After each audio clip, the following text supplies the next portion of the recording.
All right. And it says that we're live. That's a good thing. I can't say morning thoughts, morning thoughts. Shout out to Rising Phoenix. Rising Phoenix, thank you for being here. So, welcome back to SouFLoTV TV again, everybody. We're here on this live. Um, Let me shout out, and then wait for people to come in while we speak. Uh, this evening topic is going to be this evening topic is healing our men to save our women.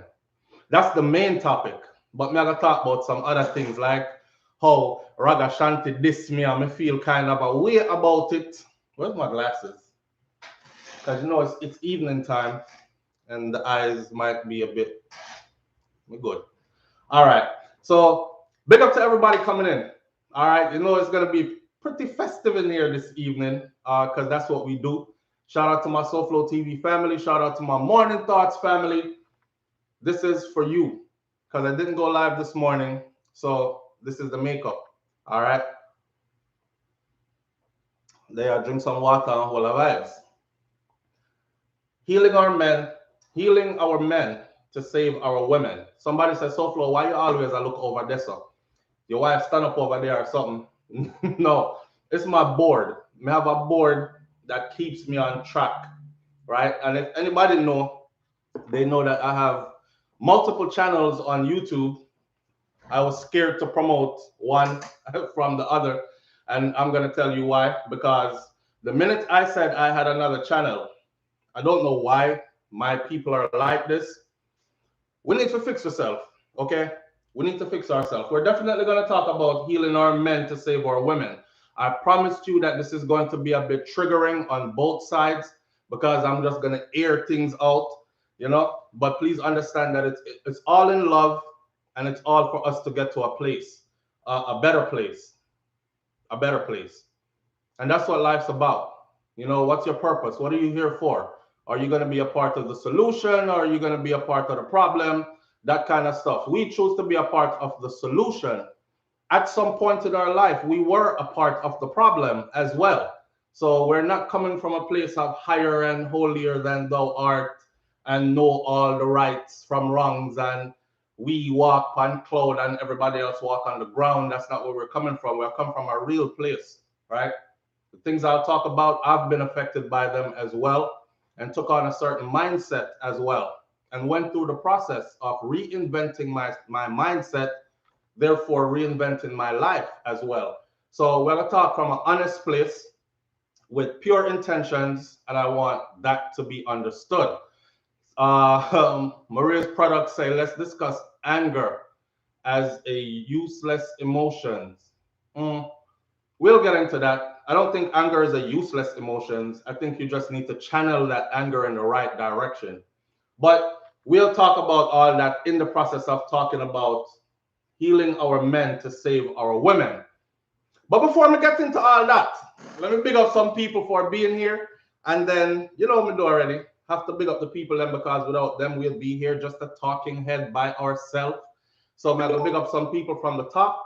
And then we're going to talk about how one of the people that I actually look up to, and I've said it, if you check my older videos, I've said it countless times, that this person is one of the people that I look up to. So even before I started a YouTube channel, I was getting out of the army. And I remember saying, I'm going to do YouTube, you know, but I want to do YouTube not like dancehall reviews and just focus on music and entertainment. I want to tackle serious issues. I want it to be a platform that lasts, that has something meaningful to give back to the culture, to the people, these kind of things. A place where we can come and have discussions, a safe place. So we don't promote anybody who says, suck your mother, and them kind of thing. That's why SouFLoTV erases comments, right? And them kind of something that I wanted to create that environment, which is what you have helped me to do. And this is our home now where we come and talk the things there. So in that light, I always saw Dr. Kingsley, Ragga Shanty as one of those people that I looked up to. And I said, I want to do YouTube like how Ragga Shanty do radio. You know? Cause who don't know Ragga Shanty on the radio? And he was one of them. Winfred Williams is another one. So a combination of the both is what I was aiming for, plus my own original self. Never telling you how Ragga dissed me up, but it's all right.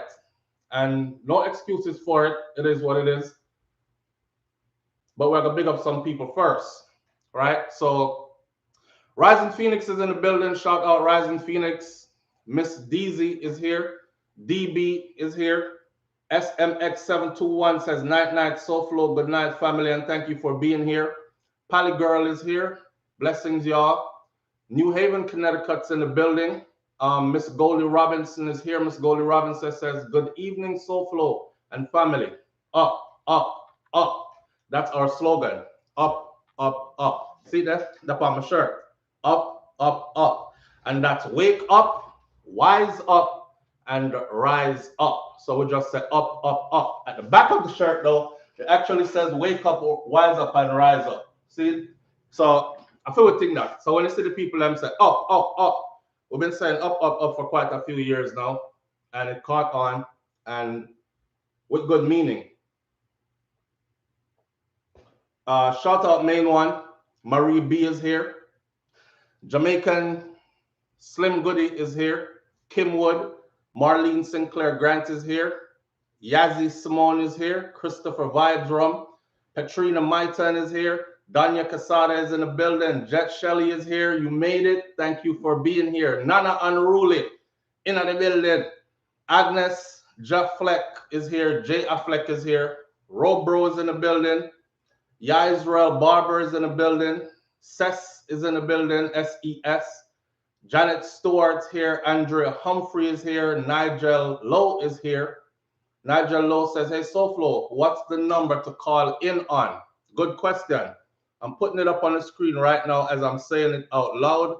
It's 1-806-587-8953.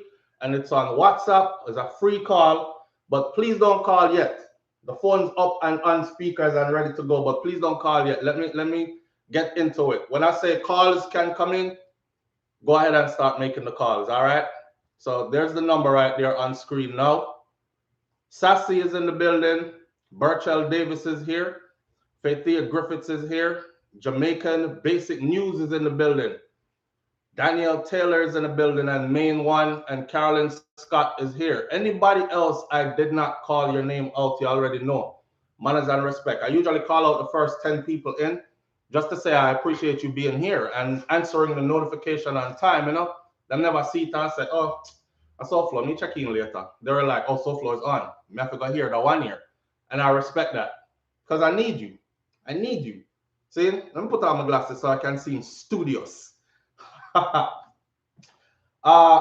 Okay, let's start out with the Ragga Shanty thing so we can get that out of the way, so we can get to the healing our men to save our women part.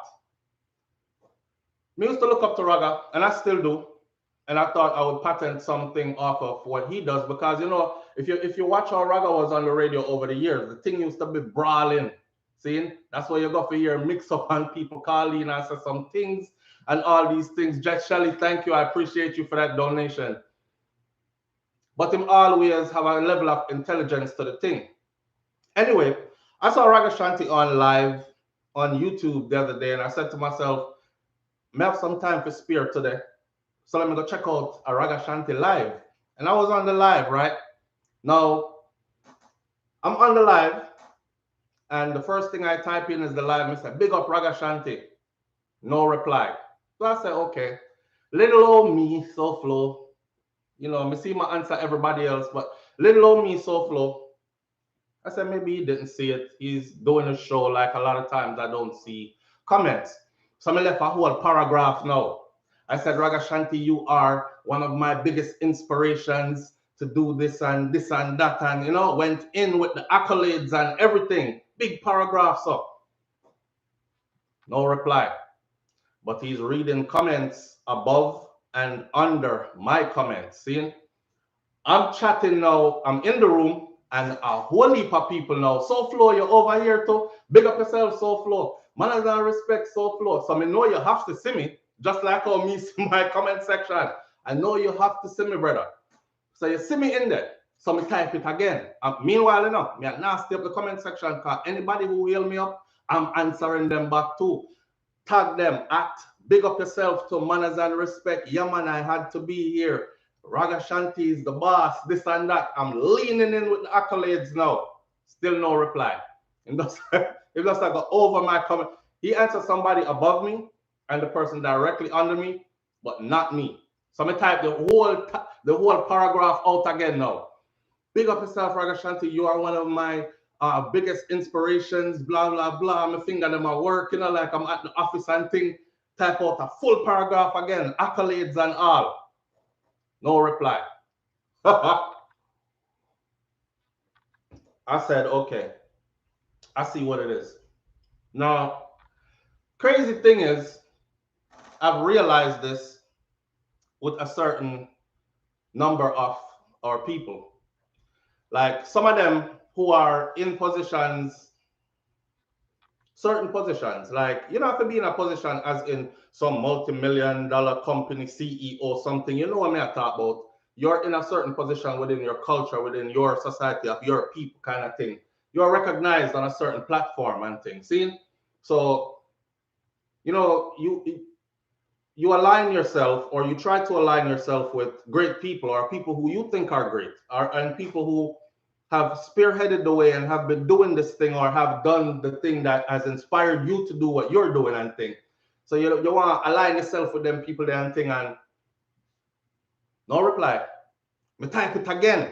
Whole paragraph. I typed that whole paragraph on purpose. I even called wife and I said, babes, come look here. Watch this. And I see sometimes I look on the screen like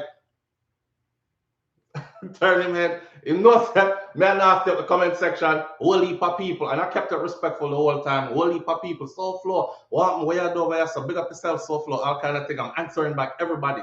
You can't miss the comments them. See? So SouFLo, maybe he didn't see you. That's out the way. Me know for sure I was seen. You saw my voice change? I know for sure I was seen. See? All right. Whatever the reason is why they choose not to answer me, because I'm not him alone, you know. It's not him alone. I've reached out to quite a few others as well, and beer funny vibes after. Whatever the reason it is that he chooses not to answer, I don't know. But my perception of things is my reality of things. Seeing might not be anything near what he's on, and I'm not looking for drama. Me just I said, I told my audience a couple of weeks ago because people say, SouFLo, why don't you start like doing works with this person and that person and that? Me say, you know what? It's not about me doing works with them as if they're willing to do work with me because I'm easy to get in touch with. My email and my phone number is public. And not only that, I reach out to people also, but it's for them to reach back. See? So me tell my audience, say, I'm going to start because y'all thinking I don't reach out to people. So I'm going to start telling you who I'm going to reach out to, and then I'm going to tell you what their response was. Ragga Shanty. No answer. No reply. I say, all right, Ragga, it's cool. It's cool. If people them love the drama, so somebody might go run and take this now and say, Ragga, come look at SouFLo, call up your name and take it away and take it away. They prefer to do that than for one to heal up the other one. I say, yeah, man, the brother do great works and thing. And me, I said the same thing about him and say, let's get together on a platform or let's do something else or do something that's very different. Very different. And I told you before that I've been around quite a few people that are industry people, as you would say. And when I got there, I got to realize that, you know, when you get past the starstruck stage where you're like, am I really here with these people kind of thing? When you get past that, I know it's like, I must be in that because I go where they go, party where they party at. I live the same kind of life they live. Them not have the things where me not have kind of thing, like nothing above me or kind of thing. So, and I'm able to be where they're at and all that. And me I try to align myself with greatness. Me give Ragga respect. Me feel away. I feel away. Like I say, I feel away the way I'm doing it. See? I'm not reading all your statements, the brats. Right now I'm trying to lean into this Ragga Shanty thing before I could go on to the healing our men to save our women. Because that part they go deep, but I want to get the other things out the way first. The fact that these people don't reply, I don't know what's going on or what is their perception of me or whatever. I know I talk certain things sometimes, and they probably burn out certain things also that they don't, you know, behind the scenes for them friend is who I get the fire. And they don't know if someone conspire or what it is. Dolly Water Riley, I appreciate you greatly. Thank you.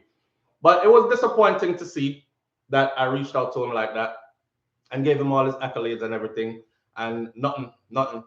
But to purposely ignore me. To purposely ignore me. Let me tell you something. The world has changed. Okay?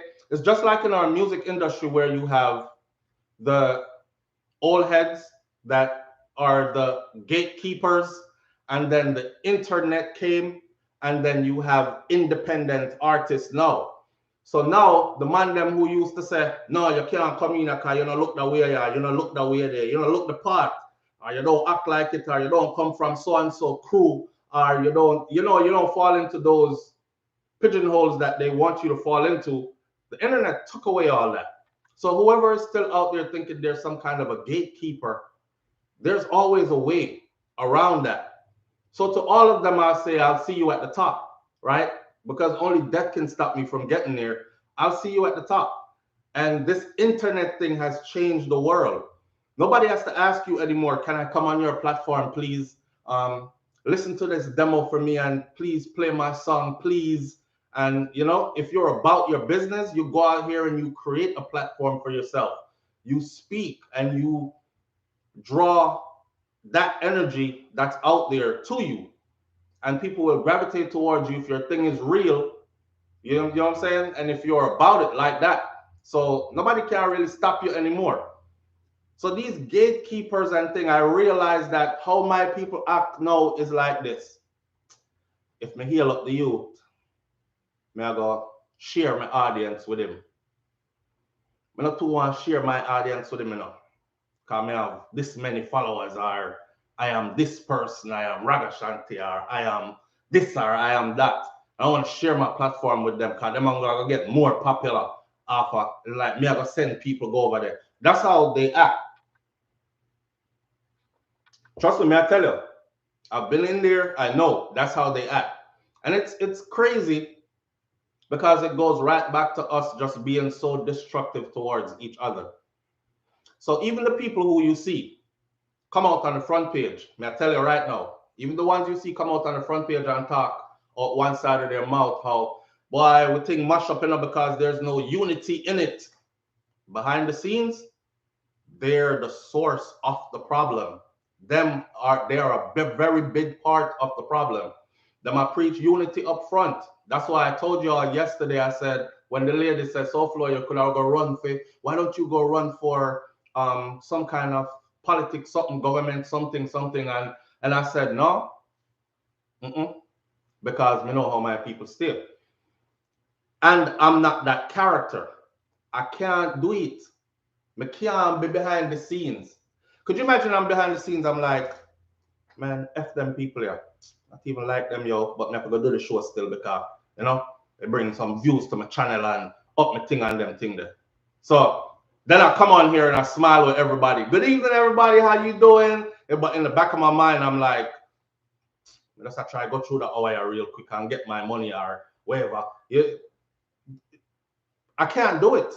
I can't do it. I have to come from a genuine place. I honestly think that life is too short for me to fake anything. And it's too hard to fake. It is too much work to fake. I'm a father of 6 children. My responsibilities go all day. I run multiple channels on YouTube. My responsibilities go all day. I have a career outside of YouTube. My responsibilities go all day. So figure add faking who I am to all that, I can't do it. So I couldn't lie to you and then come out and smile in front of your face and be like, in my mind, I'm like, yeah, I want that boy dead, you know, or I wish him would have disappeared, or I hope him business popped down and him don't do good. And then in front of you, I'm like, what, brother, you all right? Everything good? Yeah, man, big up yourself, you know? I couldn't do it. But I realized that that's how a lot of our people function. It's destructive. Did you hear Amari ex-man Colin got killed today, SouFLo?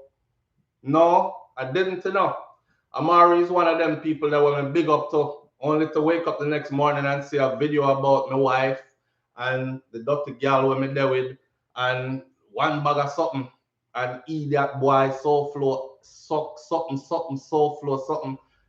After I spent my time putting together a well-constructed video telling people, say, yo, me have to laugh, you know, because Amari videos be funny as hell. She over there singing about where is Bop, and she want Bop. And may I tell the people, them say, listen, in the world of entertainment, you have to understand that some things is not your cup of tea for entertainment, but she's a businesswoman, and her niche is what she's focused on.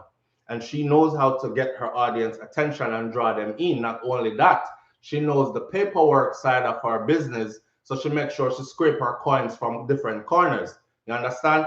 So our copyright infringement things and these things are up. I saw me a bigger up in a video, you know, wake up the next day and hear about under my wife and me and this and that. So just to show you, that's just another one of them. That's just another one of them. So when people are saying, SouFLo, reach out to so and so and reach out to so and so and work with them, and you know, let's take this thing to another level, and I think we're gonna have to do it ourselves, folks. I think we're gonna have to keep on a white mouth, and I have a fan on over my head, so if the fan is making enough noise, please let me know. So I turn it off. I don't know what. Oh, it did hot in here. It's cold outside in Florida, and never have the AC on all day, so the house is pretty warm. But me just I try look good on camera phone, at least decent, so me not just wet with sweat and them something there. See it?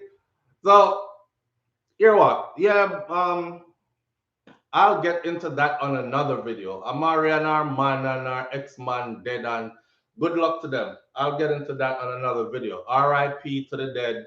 My condolences to the family. Genuinely, it's always messed up when you lose a loved one.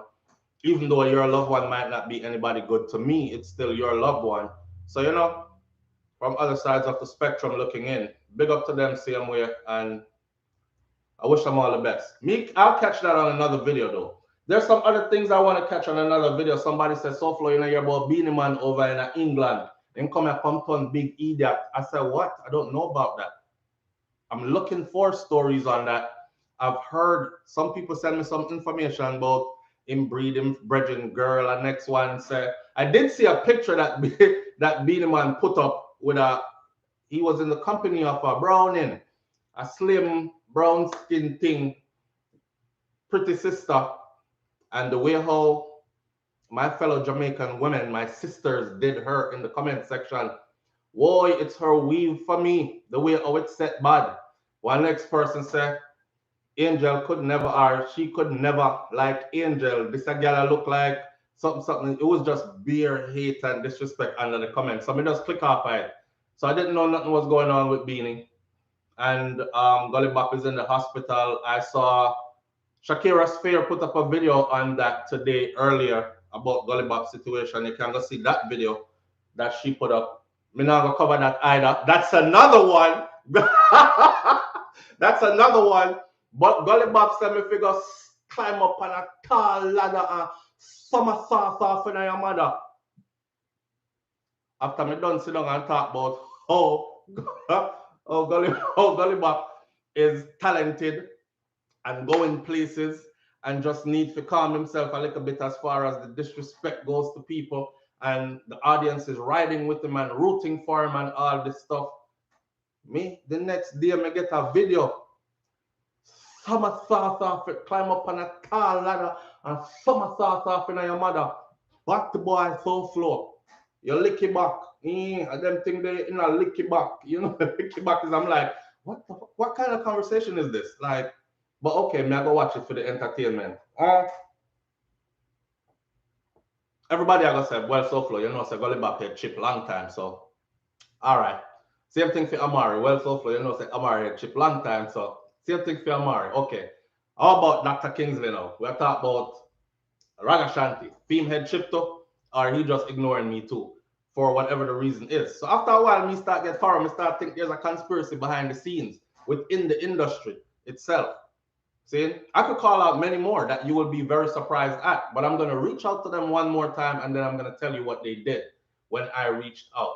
So you understand what I go on. See, some are going to expose everybody and just left everybody out there and them can answer back if they feel like and don't answer back if they feel like. But that is my truth, my facts. See? That's why them don't like me, you know. Some of them don't like me because they're like, maybe him chatty, and if him come around and see my business, I'm gonna tell people. Maybe I'm faking the way I am or the way I live or something, and I'm gonna tell people. Maybe him just me not chat people business. If me come around you and you live in a board house and it's dirty in there and I dirt up on the floor, nobody will ever hear that from me when me left your yard. When me left your yard, you know what you're gonna hear? Yo, when me there Jamaica, and I make sure say I find a board house. Because them house they have genuine people in there with more love than some people who live in some big fancy place. I'm gonna get the best sleep in one of them house that when you hear the breeze blowing outside and then it starts to rain and then you hear the rain beating on the zinc roof and these things. So me ever talk about your thing. I'm not the kind of person to leave and be like, why run I here, dirty no blows and skirt. Me go back around them, Mr. Brother. The man asked me if me want a drink of water. I say, no, I'm not thirsty, me just drink water just now. I'm here trying to look away if you leave early, and I'm not that type of person. Not that type of person. Real article youth in a real life. Real down to earth in a real life. Down to earth so much me on my belly on the ground down to earth. You understand me? Like real people. So probably that's the issue because there ain't too many real people, especially in the industry, entertainment industry. There really aren't too many real people. Everybody is playing a part in there. Everybody is an actor and a character in there. You know, so you don't know if you're gonna meet the real person or you're gonna meet the character, and that could be that. Latisha Nicole said adapt. Not true. Everybody is a character. They're playing a part. So you don't know if you're gonna meet the real person or if you're gonna meet the character. And the thing that separates me from them, not to make me better or worse, but I'm separated by the fact that I am who I am. Like me are just me. So the same me when them say they can already gauge me and be like, nope, me no vibe with that energy, them me no vibe with that character there. But me and our character. I don't have another name. I am me. See? So maybe that's what it is. And it looked to be that's what it is. So big up to Ragga Shanty same way, because I would like to move on to the topic, but I never like it. But big up to him same way. And I still say my pattern the thing in a certain way off of him, the way how he was able to get brawling or let the caller get brawling, tell the story and entertain the audience while the story is going on and all things.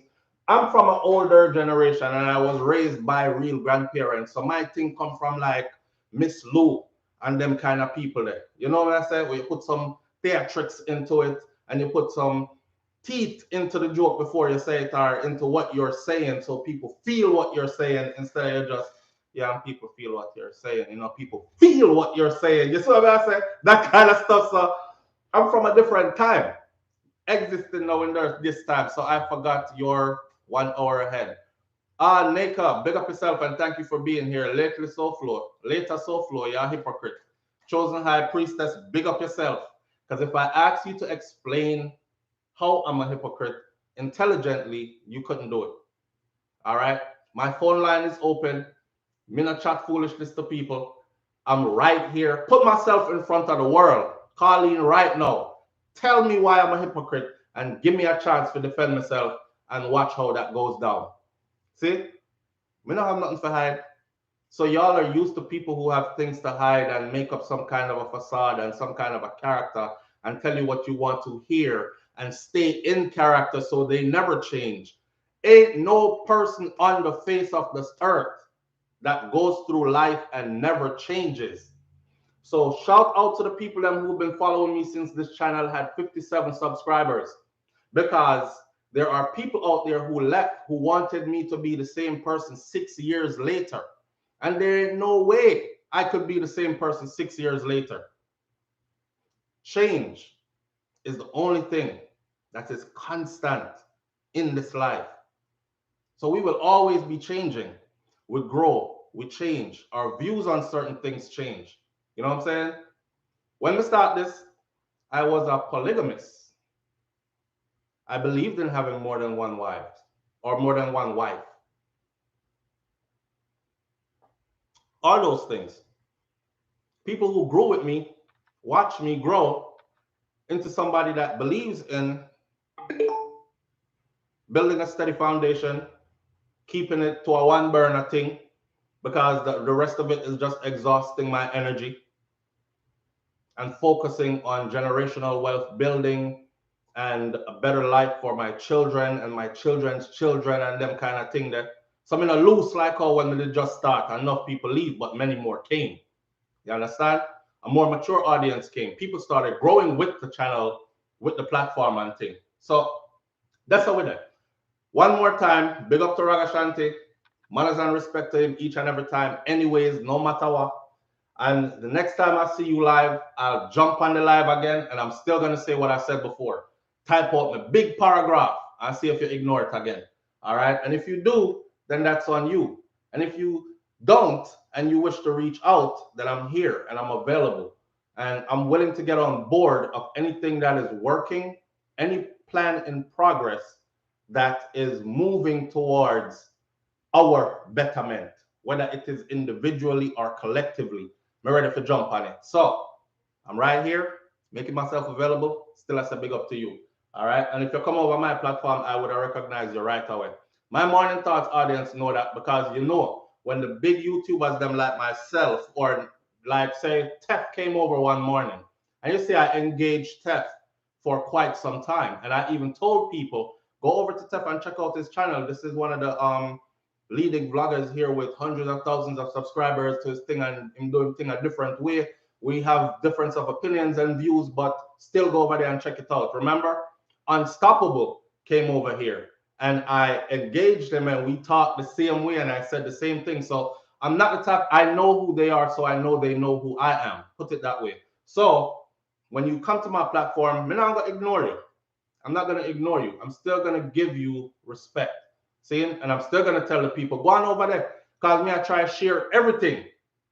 So when morning thoughts come on and you hear me say, shout out to the people who wish for others as much as they would wish for themselves, or wish good for others as much as they would wish for themselves, I mean that for real. I really wish good for others just like I wish for myself. If I want 400, 500,000 subscribers, I'm hoping that yours grow the same way. I don't want to be out there lonely. I want to be able to say, yeah, yo, so our next one, I know, so our next one, I know, yeah, I want to do it like that too, and that kind of thing. But I guess I know all of us think that way then. See? Not all of us think that way. The Brats says, exactly so, follow. At least they should. People that don't accept change is stagnant. So you have stated that so well.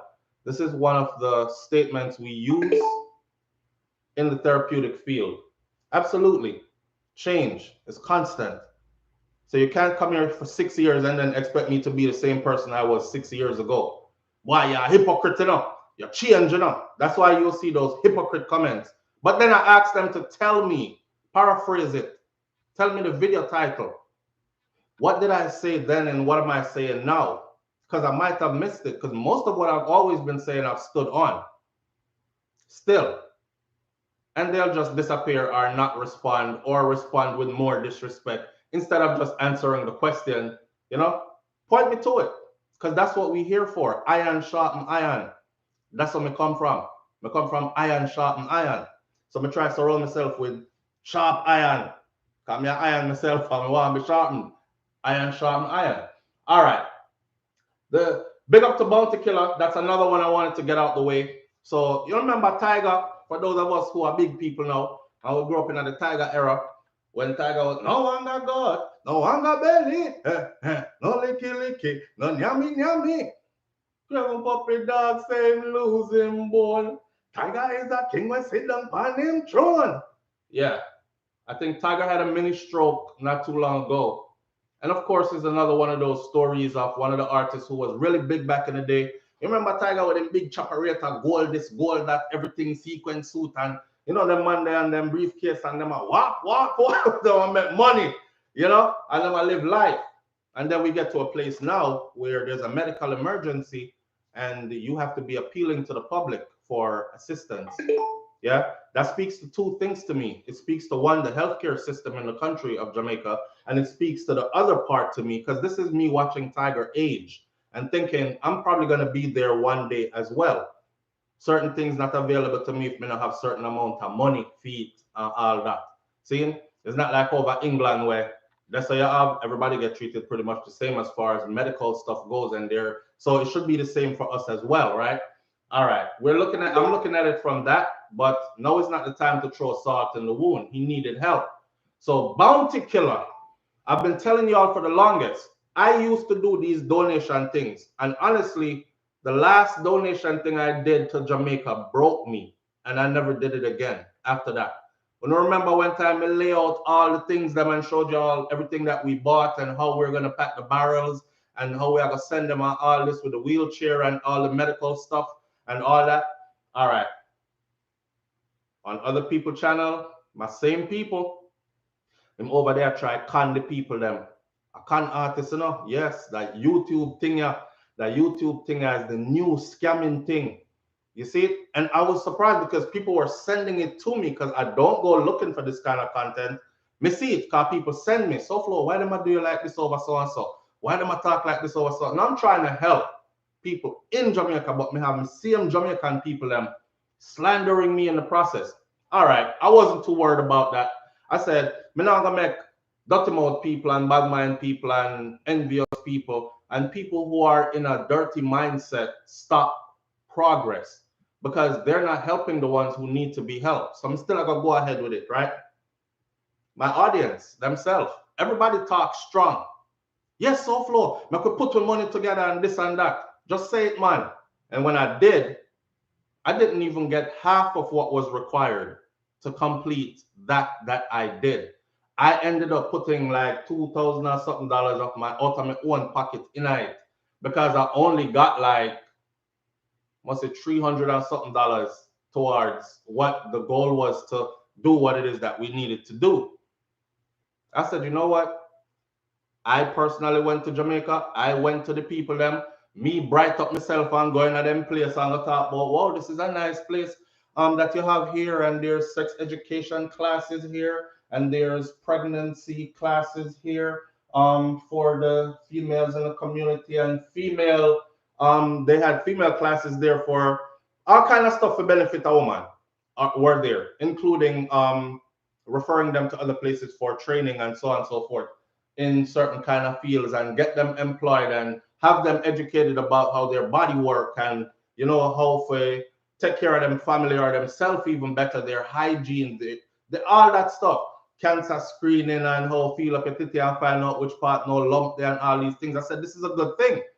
So I went in there, bright up myself and asked the people then what they want, what are they in need of here. Take out pen and paper and write down a long list. Thought my audience was gonna ride with me, and then and then one bag of yes, SouFlo, we got you, and then I was left out there on my own. So I put the whole thing by myself, had it sent to Jamaica, then paid for special delivery to have it delivered to wherever I had to go. After that, me did done. Between the slandering and the shortcomings of those who talk a lot but don't do nothing, I was like, you know what? Let me start bigging up people who actually do stuff on the ground there already. That might be more beneficial. So I'm start look around for who is actually doing things. And I found Bounty Killers Foundation. Tied into Tiger. Bounty just donated $400,000 from his foundation to Tiger's medical expenses. So big up to Bounty Killer and his foundation for that. And I've mentioned Bounty Killer Foundation quite a few times now. When people ask me, so SouFlo, where we can send some money donation for you, so you can do things like give people this and whatever. I said, send it to something like Bounty Killer Foundation. Because them man they're on the ground in the country and are doing documented real work. So go help them, right? Thinking I'm channeling people in a good direction and think, and why my people set away now? They are set away. They are set away. Imagine the mindset of watching your brother and sister in need, and the person who's coming to help them, box out all of the help out of their hand. Just box out all the help out of them hand and just chat pure foolishness about them. They were on their way to help your neighbors. They were on their way to help your brother and your sisters. My people in see it up. From them just, I'm in a like a boy. For whatever reason it is, we end up there. Seeing? This teaches sense. Next time you will know better. Yes, Dorette Lockman, next time I will know better. That is why a lot of people have been asking me, SouFlo, when we are going to do the charity thing again and send out some barrels and find some people who is really in need of help, pinpoint them and make sure the help gets straight to them. You know, I said, I'm not doing that no more. Some people are saying, SouFlo, don't be discouraged by that because there are people that really need your help and the ones who get it really appreciate it. Me say, yes, but at the same time, let's find a way to be more effective. So I point to people like Bounty Killer and the Bounty Killer Foundation. See, Bounty and Foundation has been doing works in Jamaica for quite some time now. Quite some time now. And this is just another highlighted moment for a fellow entertainer like Tiger. Tiger is out here reaching out, asking us who enjoyed his music for years, like if you can send back $1 that way, the most thing people are gonna say is, Ratty, you think you didn't have money. The big entertainer, look here, they think it's the time now to joke and laugh at the person.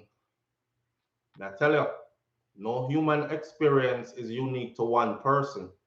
When I look at Tiger, I see myself. That could be me, right? So although I am like, yo, put this up for a rainy day, invest some money in this and make it flip over, this and that, buy this insurance, life insurance, accident insurance policies, this, that. And although I'm in that mind frame and I'm doing these things already, I still see where this could be you, man, or this could be a family member close to you that's affected in this manner as well. And you end up having to swallow your pride and reach out for help. You know, we stay already. Some are real prideful. And it's just a Caribbean thing, a Jamaican thing. Reach, you were dead, maybe dead for hunger, for, if you will hear enough Jamaicans say that. Me were dead for hunger first before me ask nobody for nothing. Right? But life has a way of making you have to eat them words back. See? So I don't feel like anybody going through them situation is I'm above that or unique to that. I'm kind of like empathetic. I'm like, yes, I can see myself in that situation. And so big up to Bounty Killer for that. And for those of you who are looking, I'm telling you right now, I give to St. Jude on a regular basis. Matter of fact, it comes directly out of my checking account, right? I set up an amount that goes directly to St. Jude. Why? Because I'm a father of 6 children. And right here is where I work and pay my taxes. And St. Jude, for children with cancer, a parent never has to reach in their pocket for $1. That alone sold me. Then doing my own research, seeing their videos and seeing these children, all creed, color, race, this, that, the other, are in there sick. And these people make sure that they run a hell of a campaign to get money in, to fund their researchers, to fund the institution, to get these children care and save lives. And you never have to lift a finger, pull $1 out of your pocket. Imagine if we had something like that in Jamaica. When people get sick, them not have to go. When them picnic get sick, they don't have to run to, oh, may I set up a what thing name? A GoFundMe. May I set up a GoFundMe? Please, we need your help. These people don't have to ask you for help. St. Jude is right there. And I look at other children like my children. So Mr. Rotted, if this can happen to other people's children, it can happen to my children too. So me sowing good seeds, karma into the universe, I said, genuinely give. If anything should ever happen in that manner and my child end up there, I won't have to look and say, damn, you know, you could have been given all along. But now that it affects yours is when you want to run to these people for help, right? And now you want to donate, right? But when you didn't, when it was other people's children, it was okay with you, right? So I make sure that I give on a regular basis. Got my t-shirt. Wore my t-shirt to Jamaica the other day. Everybody that looked on the plane, especially the tourist people, because the t-shirt says, this t-shirt saves lives. And they were all looking at me like, I look on my shirt, I look on me. I saw the looks. But that's what the t-shirt was for. See? So we don't think we're better than anybody. We try to be the change we want to see, not just say it, but actually walk it. Time is limited. None of we don't really know when we are gonna go, but we know so we're there now. So what can you do now to better now and the future is where I'm at, and that's a growth.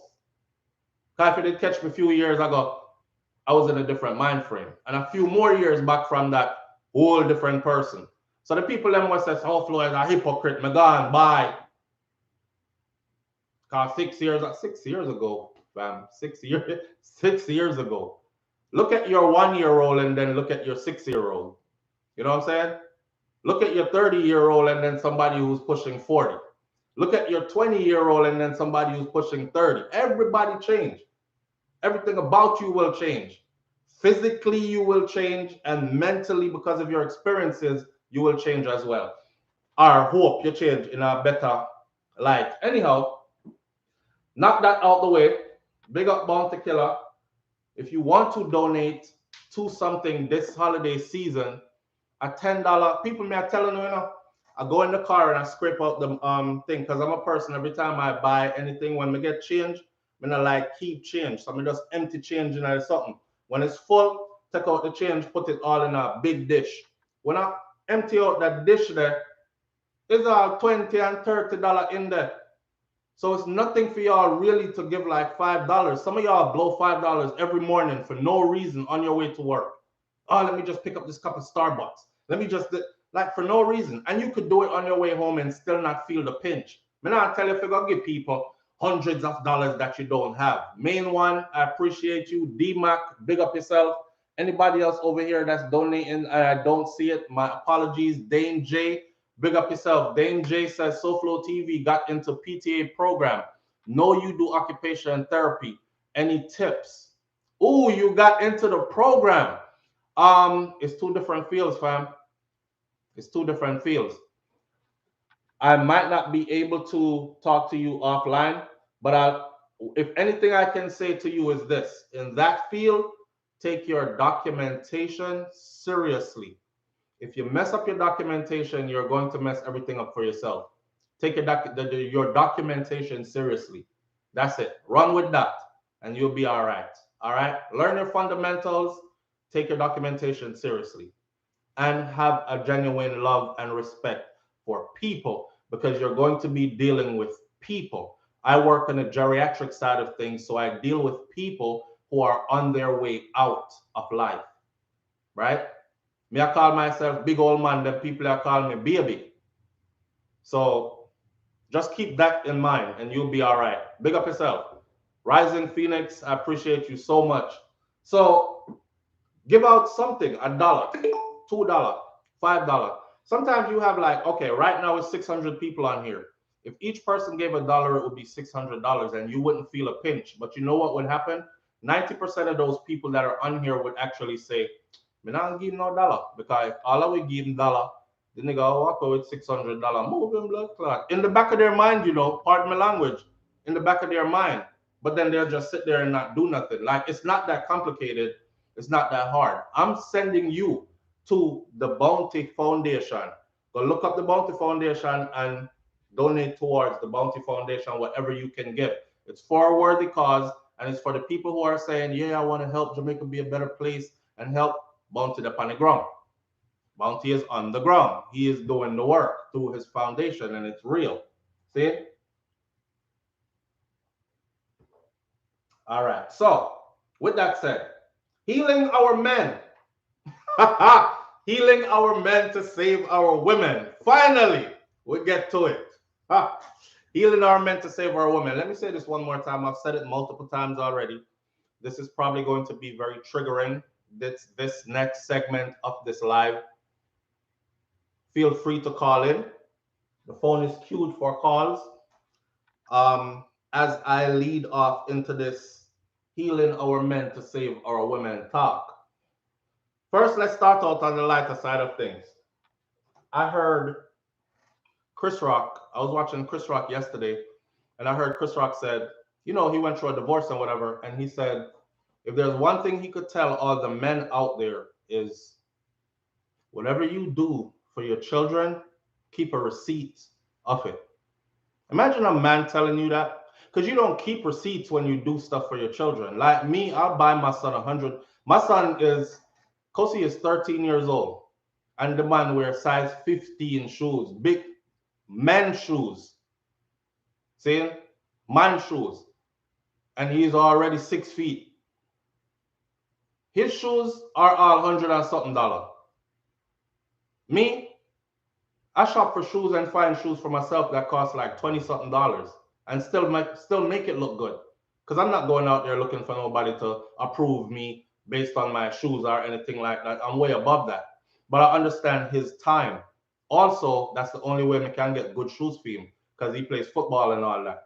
Seeing some well constructed shoes for that size foot is going to be 100 and something US dollars. So I'm gonna make sure I'm getting shoes. You don't keep a track of when you're doing good for your children or when you're doing things for your children. You just do it because it's your children and it's your responsibility. Good men, anyway, when I address the scrubs, very well aware of them, deadbeat man, workless baby daddy, all them one day, this is not your conversation. All right. I very rarely vibe in your direction, anyways. I don't keep friends that are like that. Me can't have no friend that's gonna be like, oh, me picking them a dead for hungry, but yo, what we have to do later? We not do nothing later. So go take care of your youth them, right?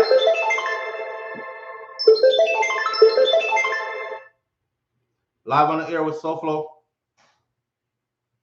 I just want to say you rock. Awesomeness. Thank you so much, and thank you for tuning Thank in. you. I Thank you for appreciate you so all much. that you're doing. Thanks for, just the positive vibes all the time. I appreciate you. Thank And you. I believe me, I have gone through the same experiences that you've had in trying to help. Mm-hmm. But what I want you to do is just remember, the story of Christ. When he came, he had 9 lepers that he helped, and only one came back. Mm.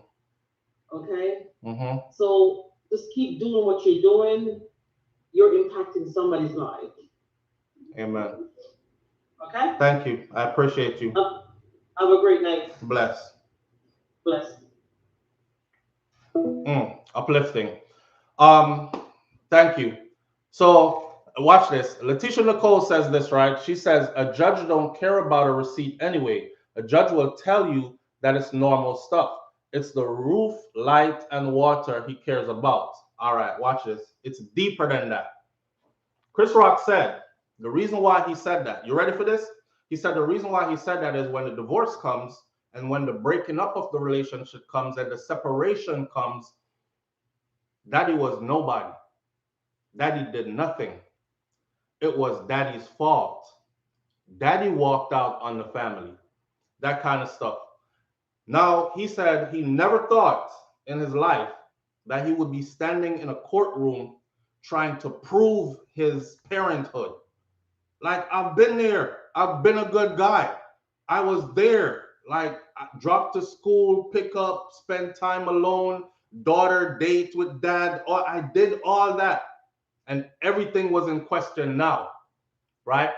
I've said to the men before on my platform, I said, shout out to the good men because the world is geared against men, anyways, especially in today's world. In today's world, it's all about you have to conform.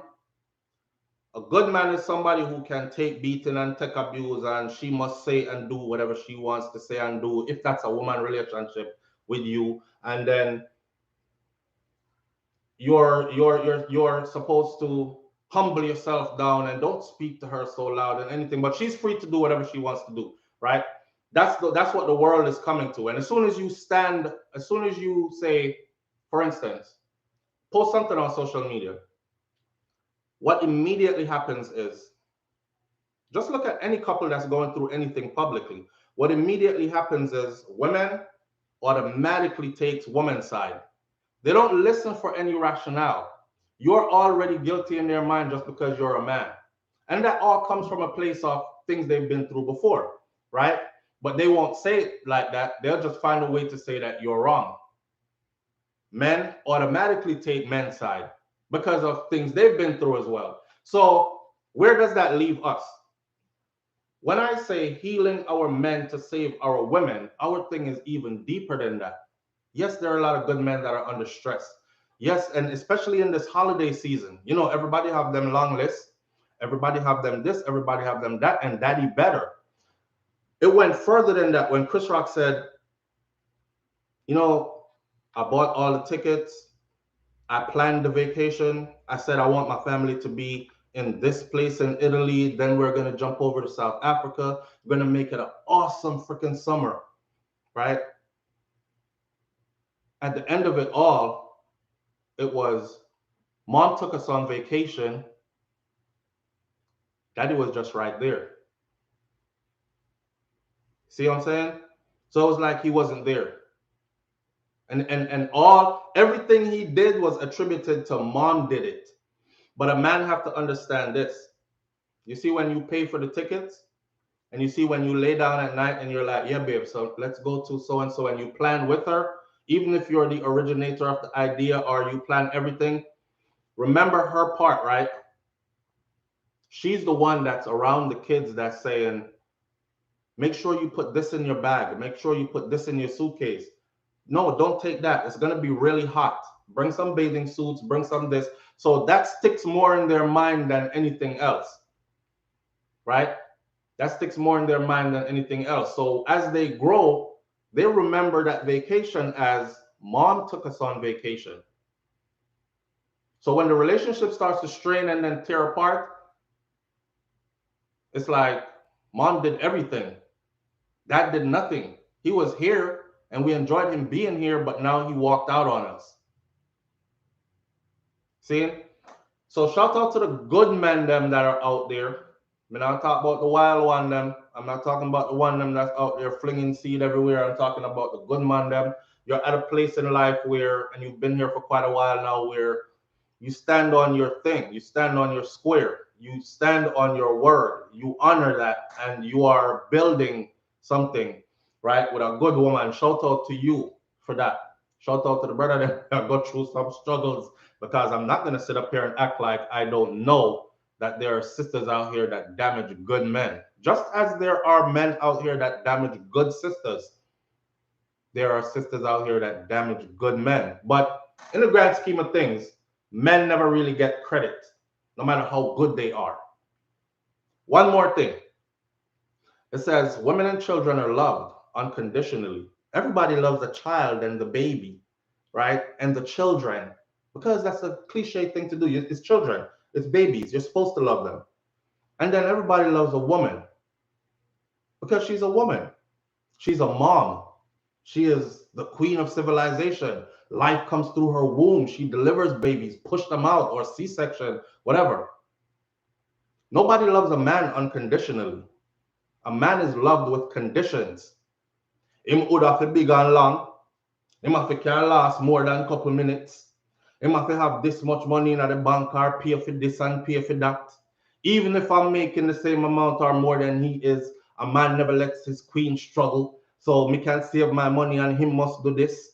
Oh, this is coming, so I need to do this, this, that, and this, and this, and that, on top of everything else that he already has to do, and all that. See? So, with that said, I want everybody to be mindful of the men in your family that you actually care about.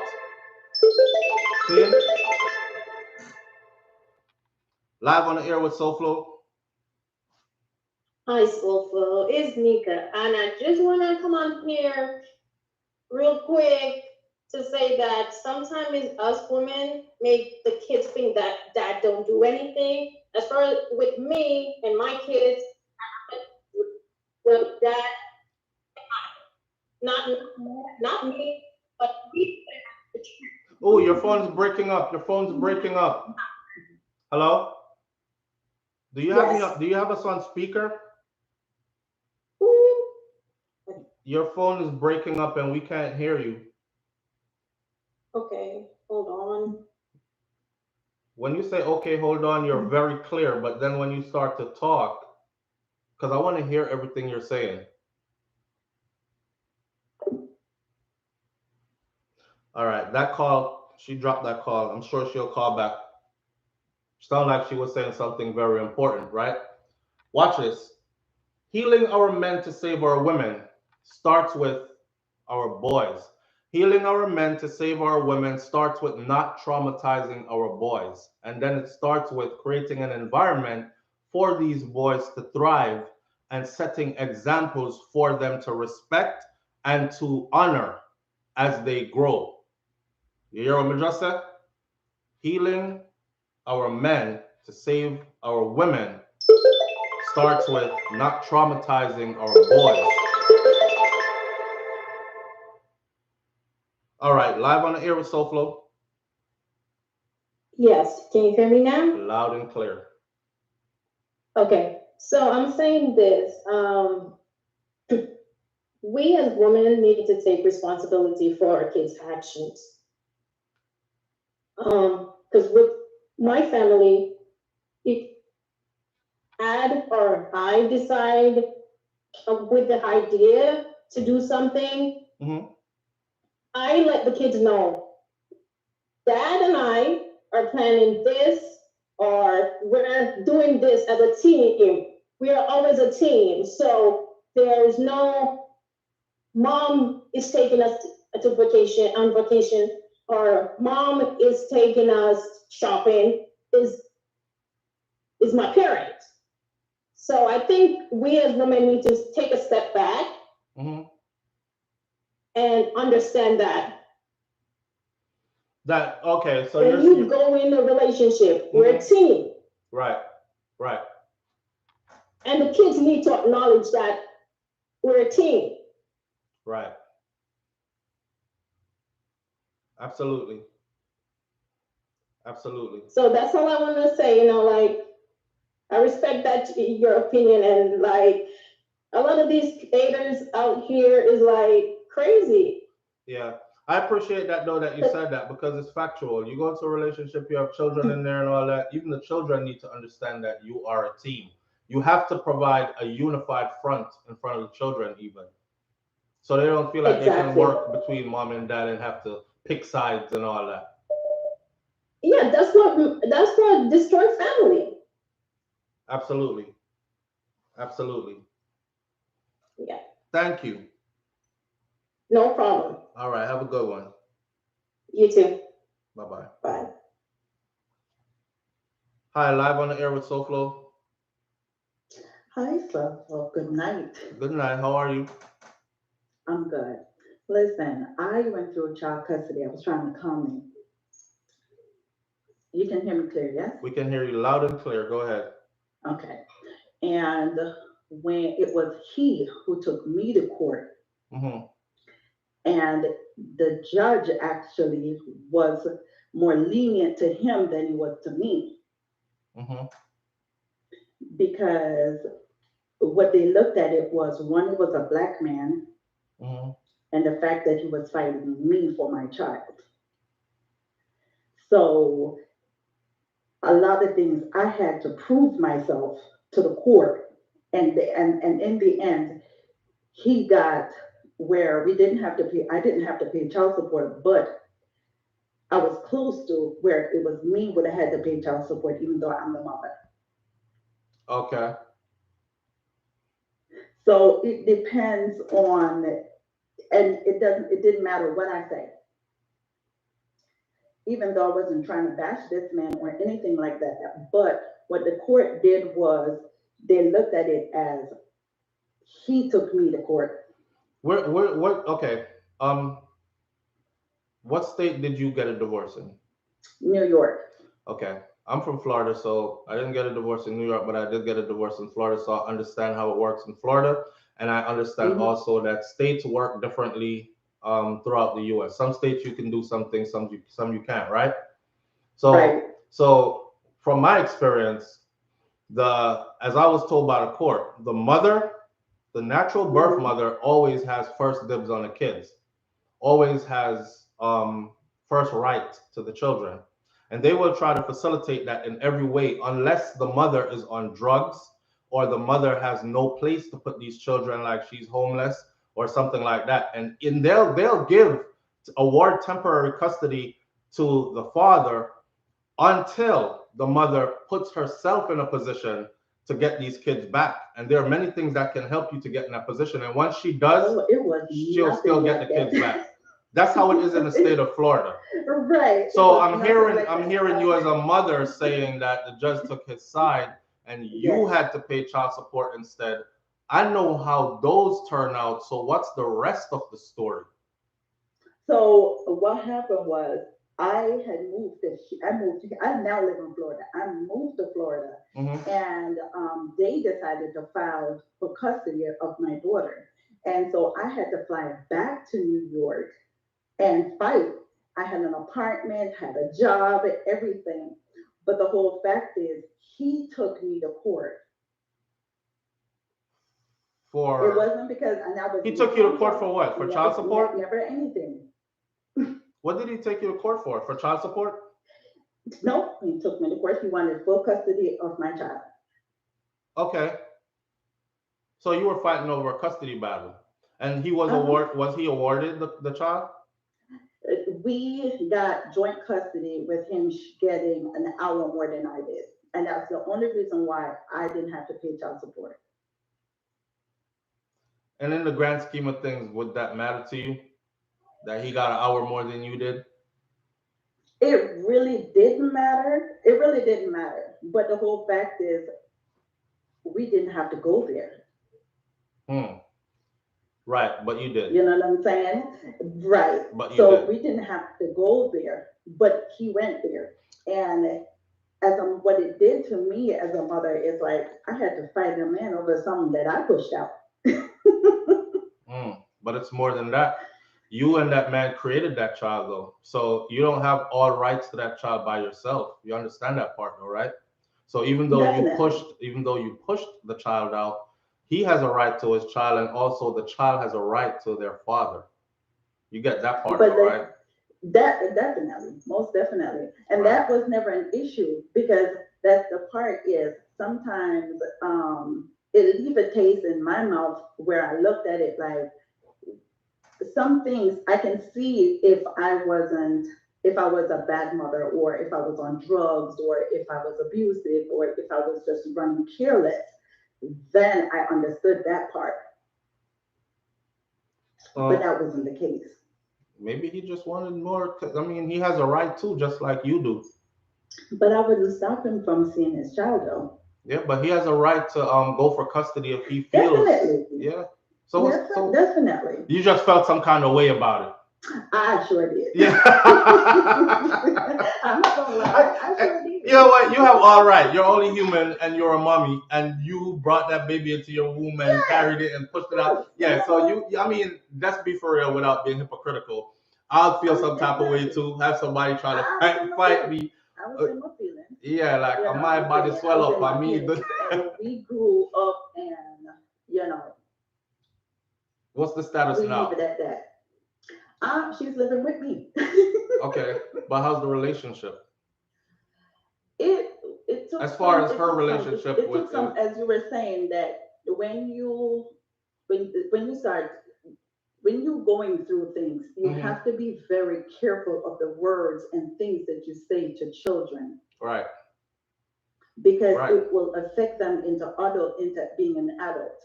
And there are times when things were said to me that I know wasn't true.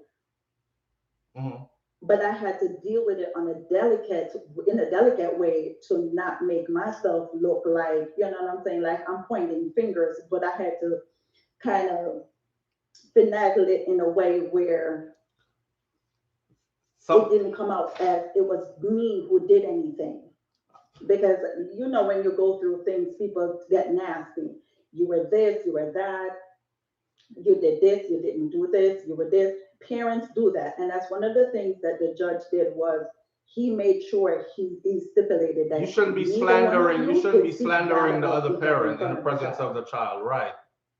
But did that happen? On the other side, it did. I played by the rules, and the rules didn't play by me. And thank God my back was broad, because I dealt with it. Cried in the shower, but I dealt with it. Right. Somebody said not for my sake, but for the sake of the child. Somebody said to ask you another thing, and just for them, I will. Right. Did you have permission to move out of state with her when decided to move out of state? Oh no, I did that. I stayed until she was 18, and I moved years later. Yeah, but while he was fighting you for custody, you said you had to move out of state because you had to go get yourself No, together and I all this other was stuff, no, right? I moved out of. I had moved out of state, and when I had to go back to New York. I used to live in Florida, and I had to go back to New York. And then no, you couldn't. You could. I had to live Where was within he? 50 Where was miles of he? him, so I couldn't go anywhere. Give me an idea. Where was he? And I had to do that, and I had to stay 50 miles within 50 miles of him until my daughter turned 18. Right. Who said that? The judge did. Right. Before we got to that, when the judge said that, what Mm-hmm. state were we in? What state were both of you in at the same time before you decided to move? We were both in New York. You were both in New York, and then you decided to go to Right. Florida? Right. And that's when the custody battle started? Right. Hey. He didn't give you a written permission that it was okay to go move with his daughter to another state, right? He does it. He claimed he according to him was I was going to take my daughter and he would never see her, but that wasn't the case, and we didn't have a conversation. He just assumed something and just went. He knows you better than I do. But mom was involved. He knows you better than I do. No. Mama was involved. He listen. Okay. He knows you better than I do. His mama was involved. No. His mama was involved. Yeah, but my mom's always involved. But No. It's a difference when your mother is involved, but when mama is involved. I don't know, because my mama is my mother. She always involved. Nah, his mom wanted mom. It wasn't what he wanted. It was what mom told him he had to do. He did. Okay, so whether mom told him that or not, he had. You understand though that he had the right to say you don't want his child moving to another state with you, right? I understand that part. Now we grown. I understand that part. But at the time, later on, I looked at him and I was able to look at him and be like, dude, all of this was unnecessary. I was like, but I'm glad y'all passed that though. But it is what it is. It makes me grow. That's all I gotta say. All right, and I hope you're in a positive place as far as all that goes, and both of you as far as your relationship is for your child's sake. I know. Now I say, hey, how you doing to him and keep it moving. But yes. Oh, yes. Mutual respect. But you know what though? But I respected it. I didn't understand it then. I respect it now because it made me grow as a woman. That's the part I was waiting to hear. It did. It came out. It finally came out.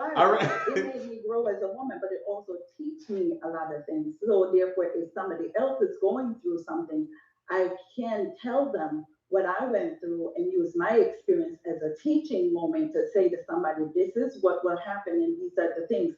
And like you said, receipts, receipt. I wasn't keeping receipt.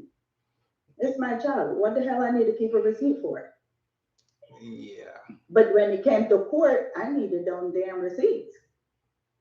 But we got to the basis of this. I have a good understanding of what your situation was about, and I'm glad you're in a better place. Big up. I understand completely. And thank you for sharing. Thank you. All right. All right. Good night. Bye-bye.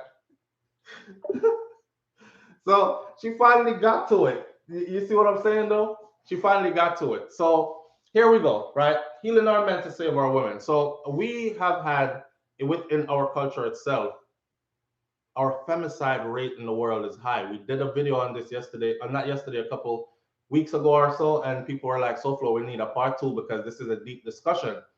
Jamaica is leading the way in, I think we're number 2 in the world or something like that. I know we in the top 5 of the most females killed in your country. I think we're number 2 in the world.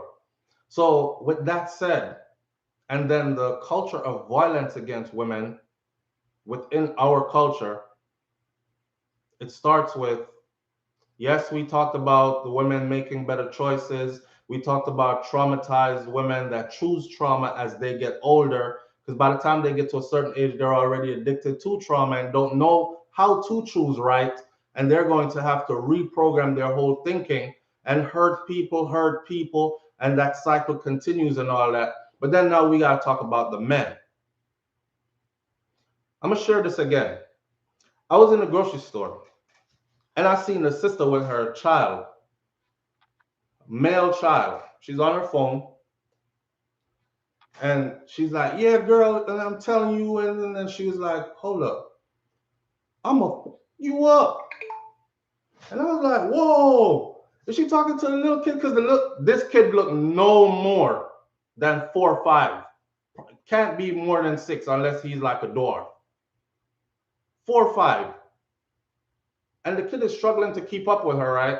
And she just boom, moving through the store and she's talking loud. She said, oh, you up? I was like, damn, look at this little boy. And this is his mom. And this is the way how she talks to him. And it went on and on because she was being loud and boisterous, like she wanted everybody to see her being extra aggressive towards the child. Now, this is something I grew up with, right? When them boof you in your back. Remember, you know, we've been taught from we were young that we don't cry. We shouldn't cry. We shouldn't even talk too much. You chat so much. You chat like you're a gal, right? We've been taught a certain way, certain mindset that's very abusive, actually. Even if you notice any single mom,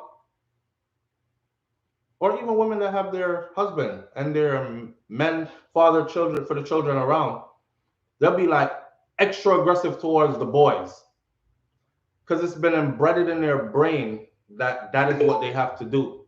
Referees in tough because the world like a tough out there. And the problem is, I'm not blaming women. This is why it's important for our men to be healed enough to stick around, to understand the importance of sticking around. But when him run off and gone, that child is still left with mommy. Mommy is usually the last one to give up. I know women give away their children and things, but mommy is usually the last one to give up. So usually it comes down to a single mother situation. We see the stories all the time. Single woman with 7 children needs a roof on her house and this and that and the other, living in dilapidated conditions, need help and assistance, blah, blah. Our men need to understand that. But they can't understand that unless they're healed or unless they are aware and are going through a healing process. Because most of us are programmed that way. Buffing on your back. Yeah, boy, pick up something and lick you with it. I get my head busting in my lifetime. See that? Right there, so. Get my head bust in my lifetime. So I know I'm talking about real life stuff, right? And the extra aggressiveness that they come towards you from you're a youth. And you're just a youth. You're no different from your sister, really. I mean, you have different genitalias, but pretty much at that age, all you need is your parents' love, attention, patience, guidance, these kind of things. But you'll get boof and buff and talk too harshly. And you might get the I love you here and I love you there, but the boof and the buff them and the harsh talking to is constant. See? And it starts there. And they get traumatized there. And once they're traumatized there, then they grow to look at women like, well, for one, my first woman love of my life is my mom. Not too many people are willing to turn their backs on their mom, and will make excuses. Even though even some people who have abusive moms will make excuses for how she treated them because it was mommy. And oftentimes, especially if it's in a situation where daddy left, you still chalk it up to, hey, mommy was stressed. She did the best she could. Yeah, she's human, so she took it out on us sometimes. But, you know, she never give up power. She never left where our roadside. She never throw it. You know, that kind of minimalistic thinking, like she did the best she could and that's all. So we can't keep on carrying on the tradition there. We have to drop that tradition. We have to drop that tradition. When we're telling men, don't beat the girl, why not kill off the woman them? You think these men listen to that? They don't. It's gone too far already. Right there, we're trying to bend this old oak tree to straighten it up. And you know what they say already about a tree. If you have to bend the tree, it's best to bend the tree from its young, right? So it grows into that form. You can't bend one of them big oak tree. You ever try climb a coconut tree? You want to try to bend a coconut tree? So the work starts when they're young, and these seeds that are planted, and we have to be conscious of that, and we have to put work into that. And then there's a harsh world out there for them as they get older. The Brat says, I was fortunate. My Bajan granny did not show favoritism to her male children, nor did she role identity for her, my father, two uncles, one auntie. She raised me to be a strong lady. That's a good thing. That's a good thing. My grandmother was the same way. We had to wash clothes too. We did have different basins, and everybody had to script them clothes. So I wash my school uniform from tiny enough, basic school days. I script my uniform. She would wash it over and make sure it washed good. But I was learning to script like right alongside with the girls. I learned to iron my uniform right alongside with the girls. So it wasn't no gender role like, you are a boy, so you go that way, and I'm gonna teach the girls how to iron clothes and do laundry and stuff. No, the boys had to do it as well in my grandmother's house as well. So I can very much relate to that, the Brats. Mel Just Simple says, I don't talk to my son harshly, but I get tell I'm being too soft on him. Don't listen to people, man, when they're telling you about you're being too soft on your child. Your child is your child, and not every child is the same. So one child you can be very lenient with because that child already knows what needs to be done and they just follow suit and do what needs to be done. You probably never have to talk to them. Then you have another child who goes off course all the time, and that child requires more guidance, more attention, more talking to. So nobody listen to people telling you about you're being too soft on him. Oh yeah, soft up the boy. So that's another thing in our culture. Is oh yeah, soft up the boy. So a boy pick me, bring him come on and drag him down over there, so right? And he's like, I don't want to go. And they're like, come over here, someone.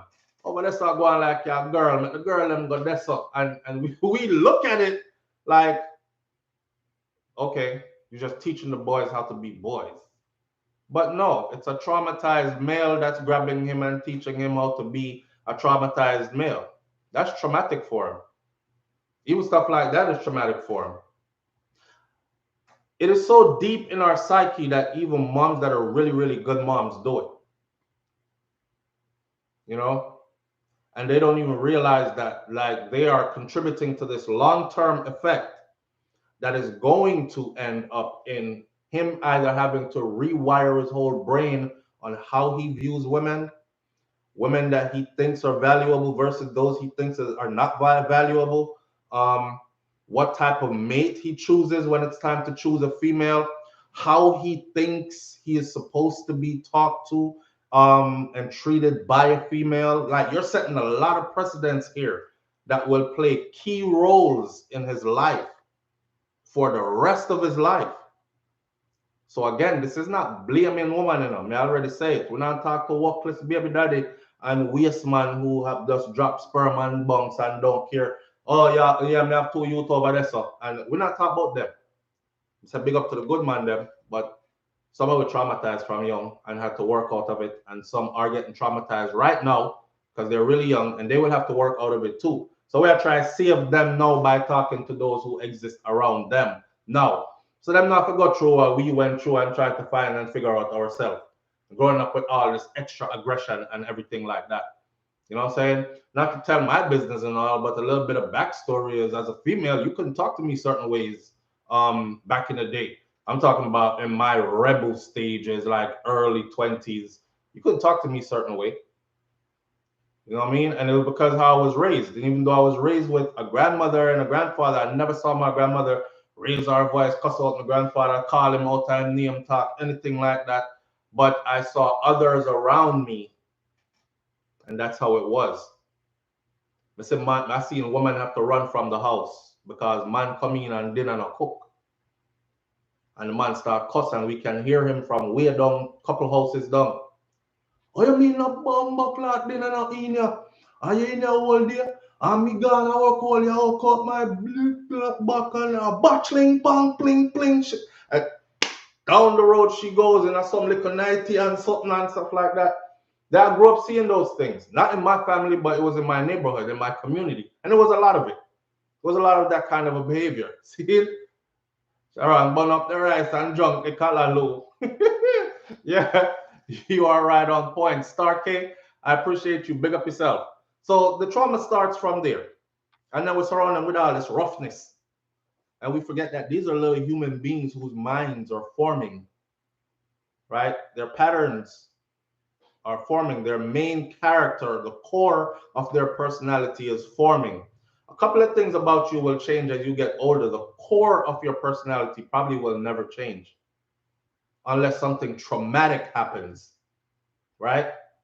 So these youths are going through traumatic events, starting from mummy, auntie, all the women. That's why them grow up a look for a woman, so. And then you have the males around them who went through the same things and only knows that way to teach them that. So, yo, my uncle them teach me to be like this, and my dad teach me to be like this. But if you check their background, they've been through the same thing. So they don't even know how to steer you right. So we end up seeing daddy shot mommy a box one time, or mommy get kicked down over there, so or she have to run away and leave daddy because you know, I know you end up with no daddy in the house and it's just you and mommy until mommy boyfriend come in some places, some people life, and some of us were lucky enough to have mommy don't have no man in there until we grow and left and all kind of something. The whole dynamic start to work itself out. One bag of confusion going on now, you know. Mrs. Nia says people must understand respect in all relationship. I had to learn a lot of the stuff to growing up, having my kids at an early age. Yeah, respect both ways, right? But let's talk about where we get to the point where respect is out the window, because trauma is what's there. And we dress trauma up better than anybody else. That's what we do. That's our stuff. We live right there.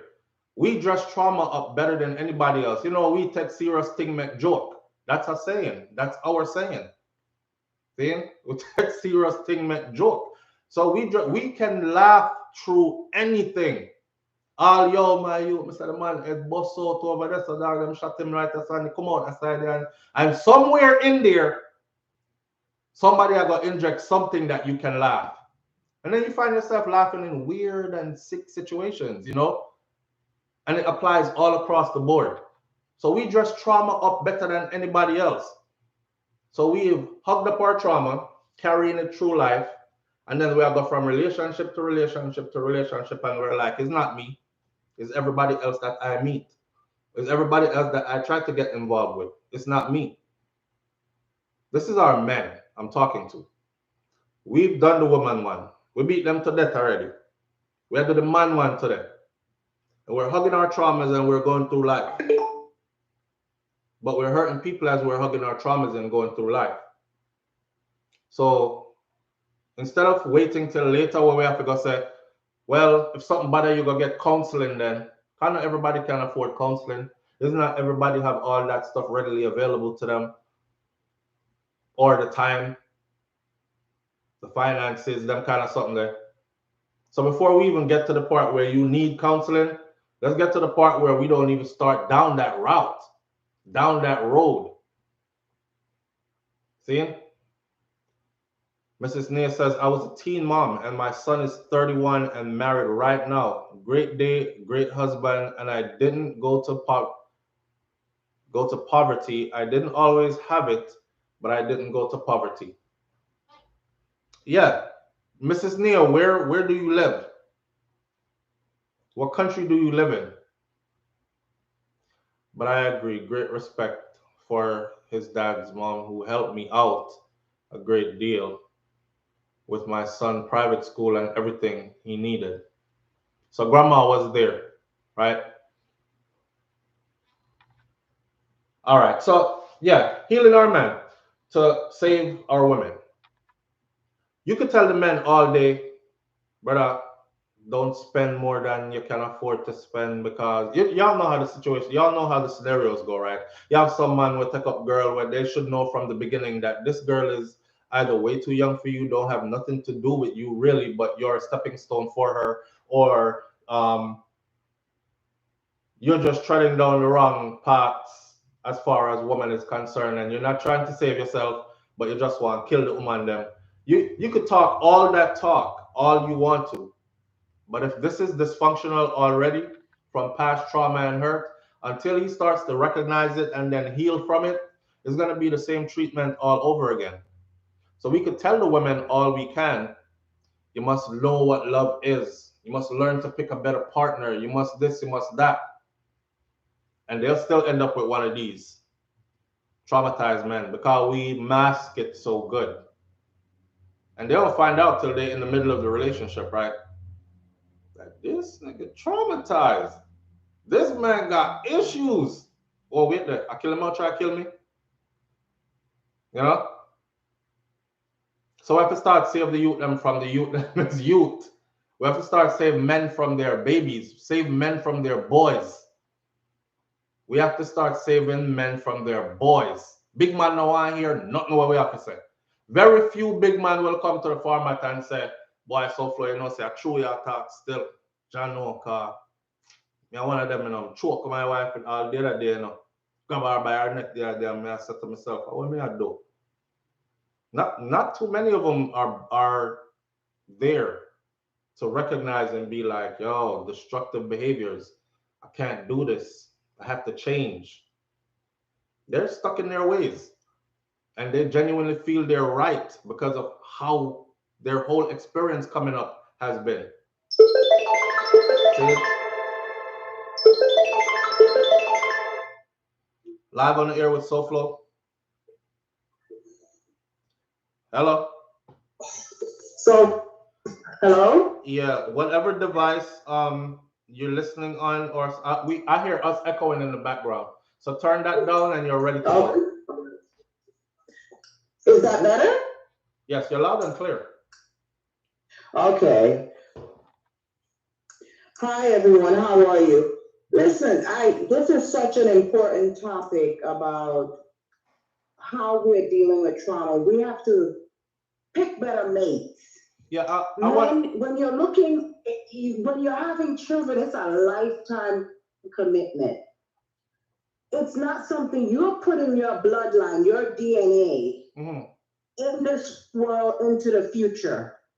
You have to, when you wear a condom, if you're not ready to be a father, wear a condom. If you know that there is something going on with you that's not right, get help. Sit down and figure it out. You know you had a childhood you were beat up on, talk to somebody. Get a friend that you see as a good father, a good husband. Talk it out. Don't have children until you're ready. And if you do, work it out. Say, listen, I know I'm abusive. Work on it. We have to work on it together. Mothers, we have to stop beating up our children. There are better ways. There are better ways. The husband that your daughter is going to choose, the first love they have is their father. You know why girls think because if you don't beat me, you don't love me? Because their father beat up on them. And that's the way they were taught love by a man. Because the father hit them, the father beat up on them. And they learn this is how love is shown. And that is not how love is shown. We need to show our children love. We need to talk to our kids more and tell them the truth.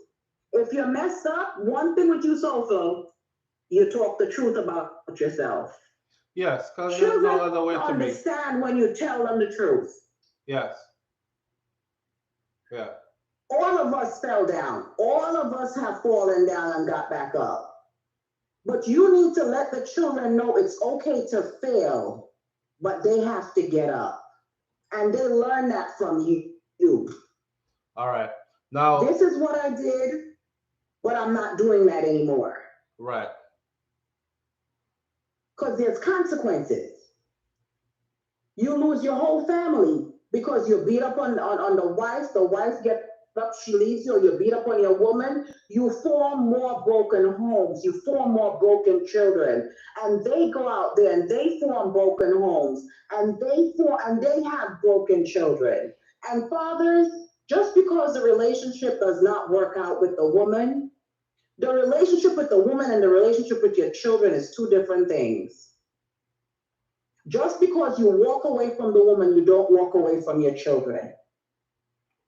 That's the arrow that you're shooting into the future. Right. And it comes back to you. It does. In your old age, you begin to reminisce of all the possibilities that you have let go out there on their own and struggle. We're not here to let our children struggle like that.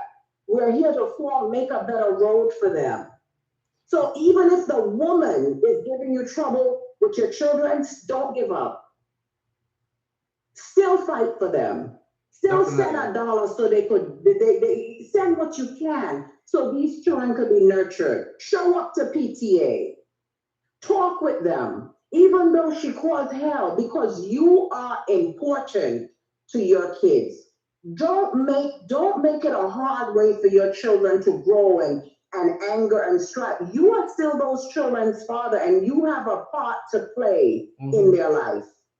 You teach your daughter what a husband ought to look like, and you teach your son what a man is supposed to be. Without that, our foundation as a family is going to fail. And if we fail, our communities fail, our homes fail, our structure fail. What is the hope for our future? If our men who form the foundation of the home, if they fail, what happens to the Black family? Shambles. We can't make it without you. Yeah, right there. Stop. Go ahead. You hear what you just said? You can't make it without him. We can't make it without you. Speaking to Black men, right? Speaking to the brothers, right? They need to know that. You see all the stuff you just said about if you're doing this, if you need some help, if you have a problem, find something, address this. That's all cliche. That's all like, okay, I have figured it out and I'm going to get some help here and I'm going to focus on this and focus. And you know, life ain't like that. So the traumatic part is where I'm trying to get to the root of healing before we even get there, before we even start to get to the levels where we're in relationships that are dysfunctional and all that. We can't heal alone. It's not a vacuum. It's a community of healing. How many people tell men that? A doctor can't heal themselves. How many people tell men that? Well, we gotta make a change. We need you. We can't make it without you.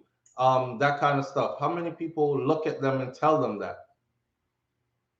I love you. I don't want to lose you. We need you. We can't make it without you. How many times does a man hear that? My brothers could answer in here. How many times you hear that or have been told that? Most of them, I will put my neck on a block that most of them probably have never heard it come out of somebody's face. You see what I'm saying? I understand what you're saying. We need to change how we relate to each other. Definitely. Because we are here, it takes two hands to clap. You can't clap alone. True.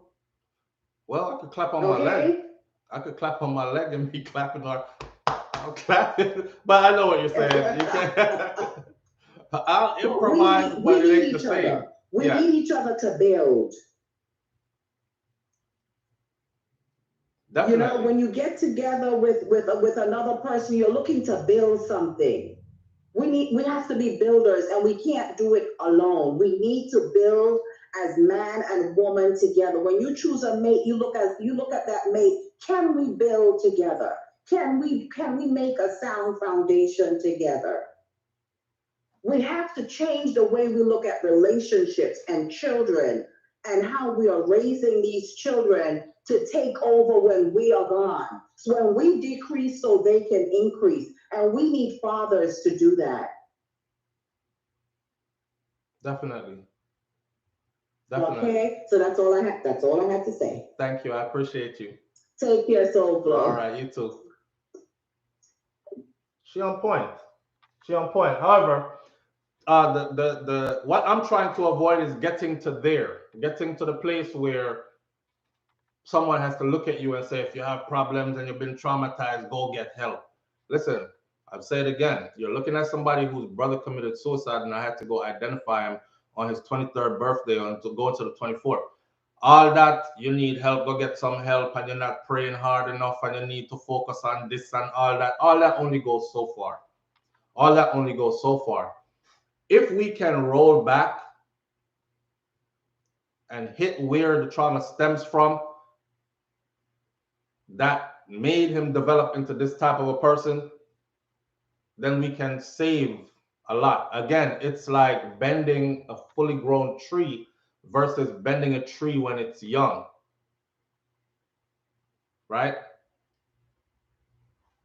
Somebody said, yes, no man must have a woman over him to be in his children's life. No man must have a woman over him. And let's talk about that part too. You know, she said, fellas, don't let any woman stop you from being in your children's life. I've seen where women purposely go out of their way to stop men from being in their children's life. Back to that caller, and shout out to the people who asked her that, did you have permission to leave the state with that child? Because that alone, right? I'm gonna pick up and leave a state and have your kid and your children in a whole other state. So right there, visitation rights done. Because it's not like, oh, she lives around the corner or down the street. So even if me and her are not together, I could still be active in a part of the kid's life. Our son is now playing football, so I can still go to his football games. I can still go pick him up sometimes after school. I can still drop him to this and pick him up from this when you can't do it. He'll be with me instead of being with a babysitter when you have things to do. Whether you want to go on date night or girls' night out, or you have a function that has to do with your job or a professional something, whatever, you cut all that out by doing stuff like that. And I've seen too many women do that purposely. And then the children are in the middle, and they're the ones that lose out. And now it's daddy's fault. It's daddy's fault. See, I saw a comment recently where somebody said, men don't care when them do things and mess up their family, they just go get a new family. I hate to be the person that says this. Women do the same thing. Don't put nothing out there over men. I always ask people, all right, yes, sir, men, they ain't no good, they cheat all the time. And I ask you, who are they cheating with? Because you're talking about a heterosexual male, right? And him just love woman and all that. He's cheating with women. So, and some of them women, they're married to have their own situations. They out there flinging it around just the same for. So they do the same things. So this is not choose a side because I'm a man, I'm going to stick to the man's side. Because I'm a woman, I'm going to stick to the woman's side. Because when we do that, then it does nothing for the real issue. And when we do nothing for the real issue, the problem just continues. Nobody is enlightened. Every time problem rise up, we just jump on each other's side. I'm on the man's side because I'm a man. I'm on the woman's side because I'm a woman, and nothing gets solved. You know? Nothing gets solved. So we got to look into it deeper than that. All that stuff is cliche and sound good to say. But let's think about reality. Let's talk about what we've seen and experienced personally and seen too many times around us. There's a lot of women out here that fight the man out of the children's life on purpose. My brother, baby mother used to do it all the time. She would purposely, and he was a truck driver, right? So when he's coming through, he has limited time. And she would go through all week and talk to him Monday, Tuesday, Wednesday, Thursday. Yes, it's solid. It's that time. You know, come through. She'll be ready for you to pick her up, whatever. He go there. She makes sure she leave. And she's someplace else. And she'll answer her phone when she calls. Oh my God, well, you know, we had to go because we way over here and whatever. And she'll never commit and stick to it. Did it on purpose all the time. Till it got to a place where the man hadn't seen his kid in like almost a year. like that kind of stuff. You're just harming the kid, but they do that. They do that. So it's not easy when you tell a man about don't let any woman stop you, do whatever you have to do with fight. But why does he have to fight? Why does he have to fight? Fight takes away resources and energy that could be directed towards the child, towards the development of the child or the children. Resources and energy that could be directed towards making the relationship better between you two, so this child does not grow up, or these children don't grow up thinking, damn, my mama hate my daddy and my daddy can't stand her ass. Because that ain't a good feeling for children to grow up having, you know. My mama hate my dad and my dad can't stand her. You know what I'm saying? But they do it. They do it. But I know the woman them we are beat. We're talking to the men today, but we're talking to everybody in general, because this is about healing our men to save our women. If you're a grown woman and you get with a man that is healed, you won't be hurting unless you bring hurt to that relationship. But if he's not healed or in the process of healing, at least recognize what it is that's causing dysfunctions, and he's able to address it and adjust. If he's not there, then you're going to have problems. So yes, this is about healing our men to save our women. Everybody always talk about, Jesus Christ, look under the girl. Why them do it? Why am I do that? Them man and I love woman, you know, and all these things. And even me say it. I said, them man here can't love women. Not the way you're doing women like that. That's like a deep-seated hate for a woman. Why you would ever do a woman like some of these stories that I've seen, that we've covered. But it goes deeper than that. Where did that hate develop for a woman? Somebody fostered and nurtured that hate. And then it became a part of him, a part of his mentality. As he grew, it grew stronger. D-Mac, big up yourself. I appreciate you. And D-Mac says, stop violence against all women. Yeah, it's easy to say, D-Mac. Just like how it's easy to say, don't make no woman stop you from see your children and take care of the children. Well, me know some brother where I work 2 jobs, don't have the time to be running through court and go over yasso and do this and then worse she put on top of it is she moved the kids gone way over Woy Woy, and now he has to figure a way how to get to Woy Woy often enough to not be considered a deadbeat, because you know they'll fling it out there. Well, your daddy will only come around once in a while anyway, so you probably don't even care about you like that. And you're like, man, you know? Tiger used to be in the same pub, the Swiss Tavern, London. He is a nice person and humble. Big up yourself. Get lawyer, don't box her. Where is the accountability of our women in our community? Like I said, majority of the men in here, listen to me. For you women who have men in your family that you care about, because one thing I noticed with women is this, them not care if a girl whoring and touring. Them not care if a girl fling out and dash out, all when she married, it's her right. Them not care if she toxic as ever, it's her right. If you don't like it, leave her then. Them not care if she con you and thief for the whole of your money and then clown you out with her friend them, it's her right.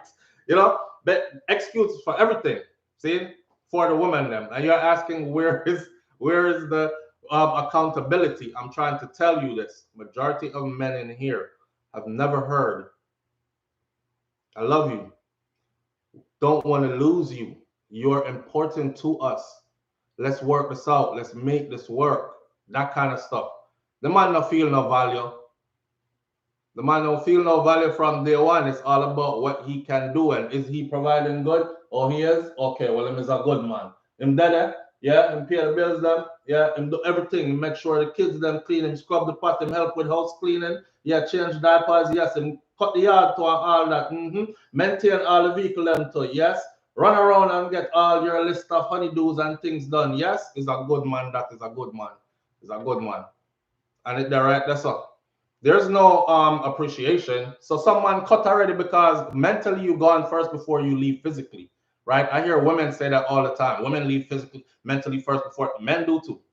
That's humans. You're left physically, you're left mentally first before you leave physically. Speaking of relationships, but I'm speaking in general and not of just relationships, because it could be a marriage, it could be a shock up, it could be kids involved, it could be no kids involved. I'm talking about the starting of trauma in men. Imagine growing to never hear you're valuable, to never hear you're needed, to never hear, I don't want you to go anywhere. I need you to be here. We need you here. Imagine never hearing that. Never hearing a whole lot of I love you, I love yous and all that. And then before all that growing up, it was the boof and the buff and oh you cry for? Your gal? Oh you chat so much? Your gal picnic? And you know, that kind of stuff. Oh you turn up so your gal picnic? Oh you chat so much. So you're dumbed down, you can't express yourself because then your malehood is under attack from a young age. And then they grow to choose women who have them under attack as well, because that's what they're attracted to. You know, them say pain love pain, or misery love company. I remember, man, I was in a relationship quite a while back in a past life, and issues were going on, and I called my queen, right? I called my mom. And I said, Mom, this ain't working out. This is not working out, and I want to come home. I think I'm gonna leave this and just come home, pack my stuff and bounce. And my mother said one thing I'll never forget. She said, you don't have to stay and wrestle with any woman for your manhood. God created you as a male. You were a boy that grew into a man. So you don't have to stay there and wrestle with any woman for her to honor that.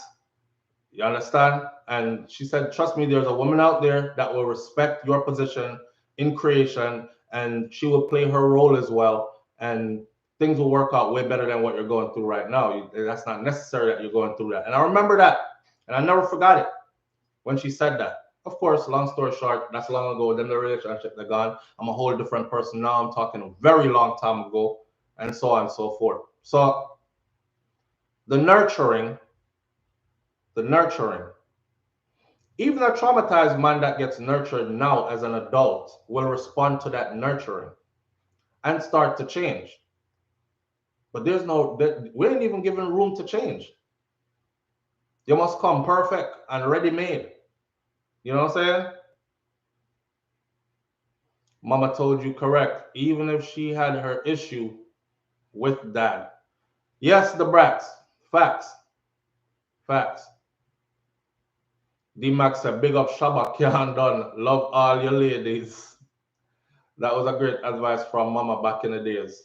Definitely. And doing stuff like that that guided me as far as staying around and getting beat down more and feeling more worthless, because some women do that. And they're a lot of times they don't even mean to do it. But you got to think about this. I remember somebody said to me, you know that 400, about 4, 5, 6, 700 years now we are going on. They might talk about 400 years, but let's say 400 years because everybody will know what I mean. You say, you know that 400 years, something that I got handed down. Just remember, I said the sister them are going through the same thing that you're going through. So all the dysfunction and everything that you're facing, them facing the same thing. She's just the other half of your creation, that. Right? So in other words, black women are going through the same thing black men are going through. So while you're looking for her to come perfect as well and have everything in place and make you feel valuable and all that, she don't know how to. Because nobody never teach her all that. Most of them get told, make sure if you breed for somebody with have money, you know, or somebody who can take care of picking them, not breed for no broke man. Because you're going to struggle. And then they go out looking for just that, not looking for partnership, lifelong partner, someone that will uplift them as they uplift each other, reciprocate it, and that kind of stuff. And then you end up in a situation where, you know, it's not ideal anymore. After a while, they're like, John, no.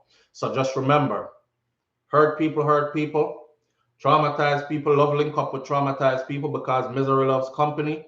And then we have a whole circle of dysfunction that just goes and goes and goes. And then we have babies that get caught up in the middle and keep going and going. And we pass that on to our children, and then they pass it on to their children, which is our grandchildren. And it keeps going and going. How long are we going to continue to do that, though? How long we are going to continue to do that, though? Because we know what the problem is. So we need to have the uncomfortable conversations now and try to solve that problem there. A man saying not leaving his mother house and go live with his mother. He's not leaving his mother house and go live with his mother. Boy, the woman can say the same thing, yeah, man. She can say she's not leaving her dad's house and go live with her dad. So she don't want no man to run her head and tell her if you doing all these things. It's a partnership. It's a partnership. Because if you're talking relationship, but I don't want to stick to relationships, even though that's where you will find more fruition of these goals and ideologies, like the perfect family. Nothing is perfect in life, but a good family foundation, something that your children can look back and be proud of, or you can look back and be proud of. You know the old saying, rolling stone gather no moss. It's true. Because if you look on it and you jump around the place and sprinkle seed, sprinkle seed, sprinkle seed, no foundation never really came out of any of that. You know, all you did was have a bunch of people that came to life and went a bunch of different directions. They're off doing their own thing. You probably won't even get credit for any of that. That's why you have enough youth, as soon as they get successful and they're talking mommy alone and all this, daddy come out the woodworks. Because him just signed a multi-million-dollar contract. No, that's my boy. And I'm so sorry I wasn't there for you. And you know, Clarendon, beyond me, it's my job to prepare my son to be a man of worth in every sense of travel, in every sense of the word. I met my husband in high school, Ingrid Jarrett says, and we've been married for 25 years with 3 children. And them people I me like talk to. Some women do want to build with a man, and they do. Yes, your union is a beautiful one, but I'm telling you, I don't have to ask you, it hasn't always been perfect. Or both of you came from perfect families and found each other in perfection and built a perfect union. It was straight, smooth sailing.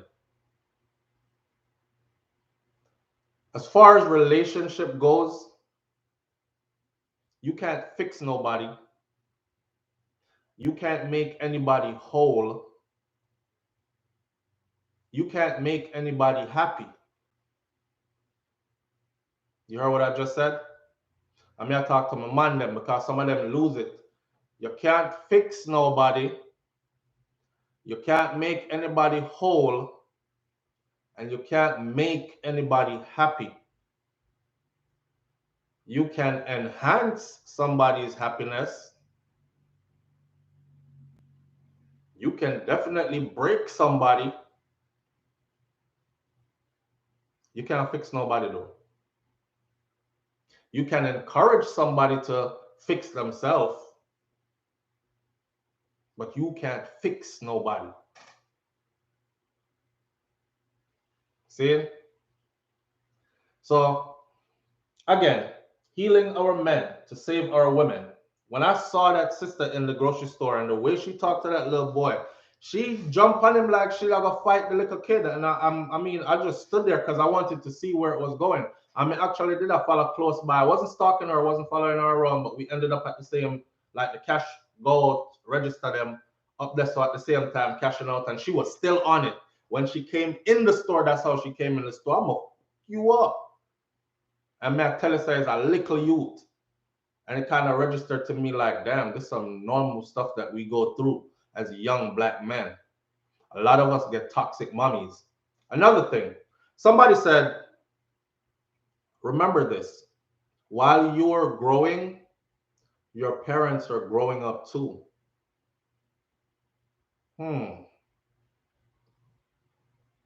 So your years of parenting, your years of when they were parenting, it might have been their worst years of themselves, especially those who had children young. It might have been their worst years of Think about it. Think about it. You had children at 19, 20, 21. You wasn't your best at 19, 20, 21. Your children are grown. You're 45 now. You weren't your best self at 19, 20, 21. You was trying to figure life out and got pregnant in the process. All the one them will get married that young and have picnic. You thought you had life figured out at 19, 20, 21. I do big people stuff. I go get married and because it's the ideal thing to do and all that. But you grew. And the whole time you were growing and going through your changes. And now when you look back 15, 20 years down the road, some of you laugh at who you were back then. Oh my God. I'm so glad I'm not who I am back then. But remember this, if you had children, they lived through that period of you. See what I'm saying? So, like all my mother know. My mother not take no fault, you know. No blame, you know. She never done nothing wrong yet, you know. But that's a typical Jamaican, Caribbean mother for you. See it? Them no reverse pan nothing. And I don't want to be that parent. Them no reverse pan nothing. They were right all along. See it? From way back when. They were always right. And they forgot. Like, Mommy, you had me at 19. Yeah. Your whole growing up, I was there. I watched you grow up. I watched you grow up. Imagine a youth, I said to her mother, remember when you left me and go party and came back in drunk? Never know the girl where you left me with. Never know the man where you left us with. And that's how some of the horror stories started. Because mommy didn't want to go out to the party. Daddy gone. She's single. She have the kids. Single mom. She need a break. Girls night out. She got party. Fling it up in her car somewhere around the corner because she don't want to bring man in the house. You know, she's keeping it clean. So her children will never say, Mommy, bring money in here all the time. But still, all your aggression went to us. All the time you were leaving us to go do you and be you until you realized what you were doing. And then you stopped doing that. And then you became more mature.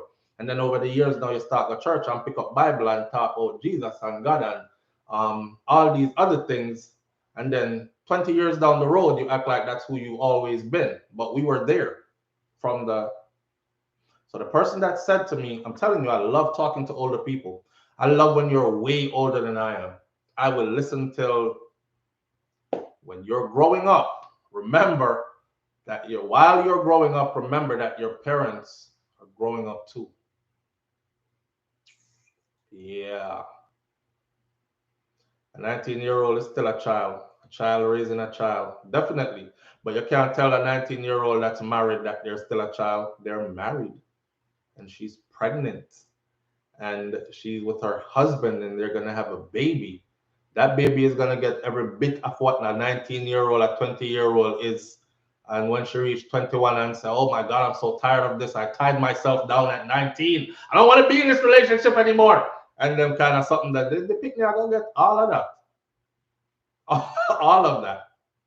But that's life and the journey of life.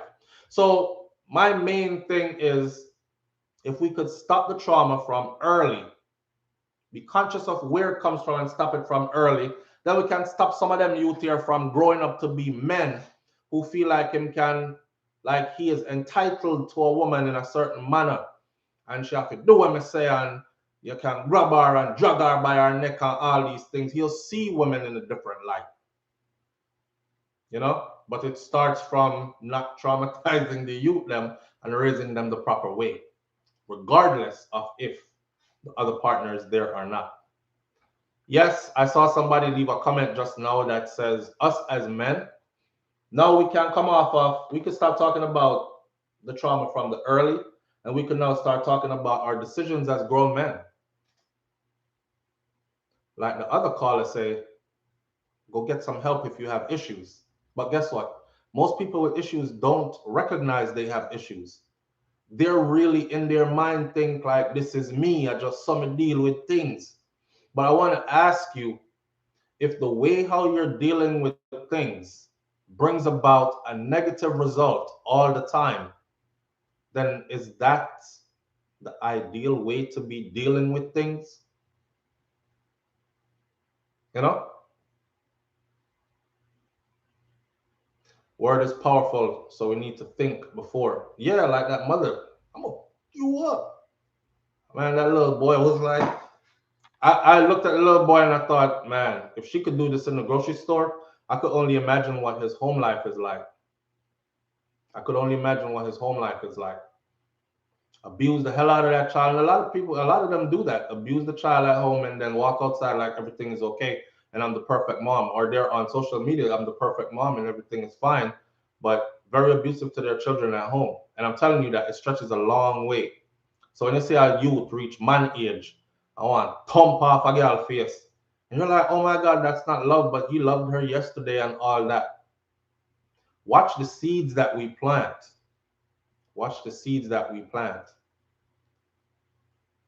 Because we will surely, you know, your grandparents used to say, you can't plant corn and reap peas. That's true. You can't plant aggression,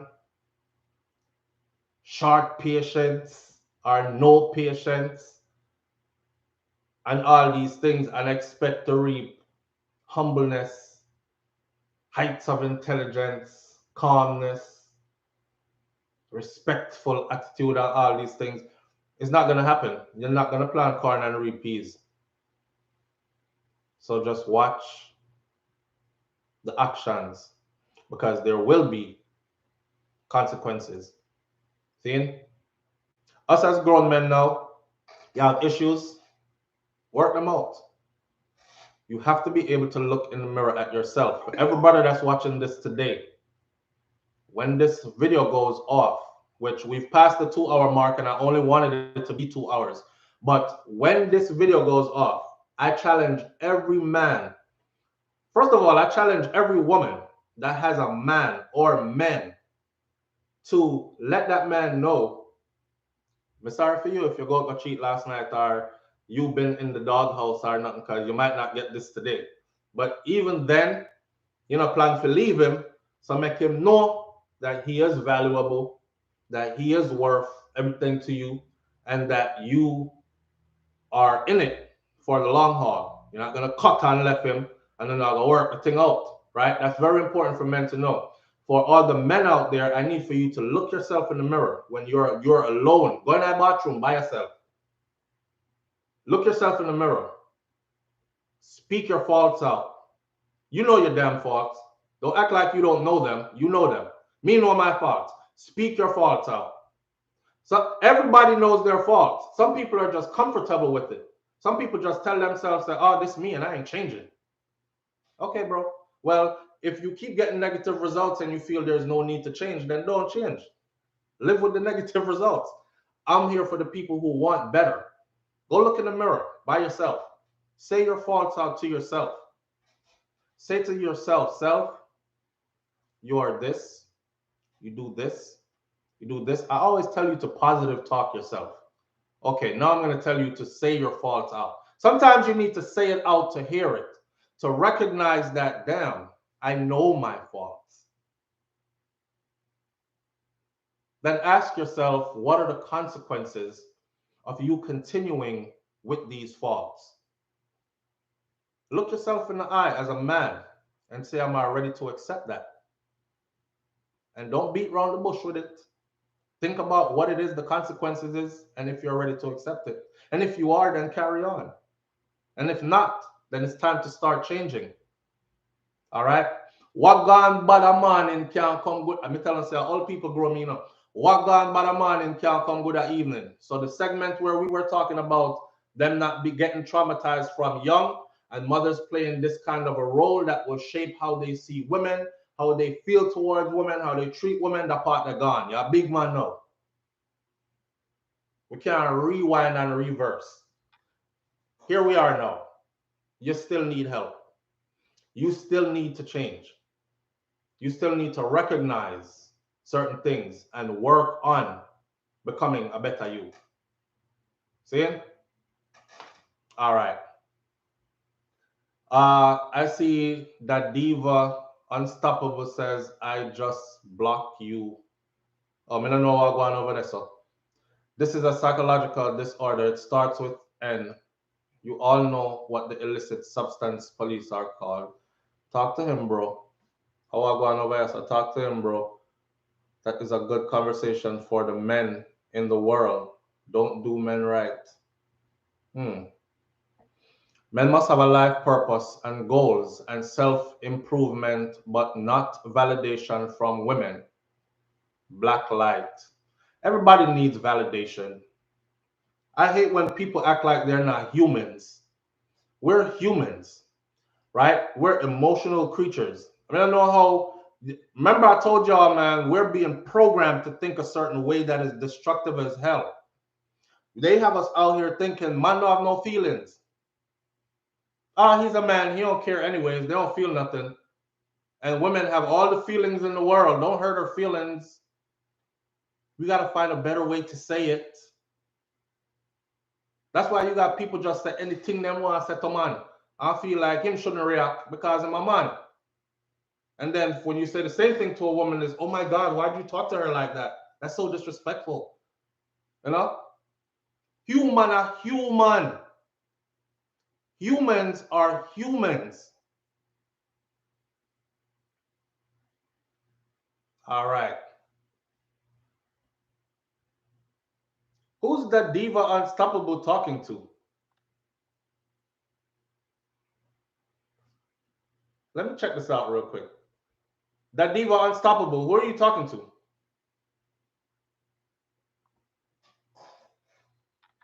I'll pause for a second. Let me see this.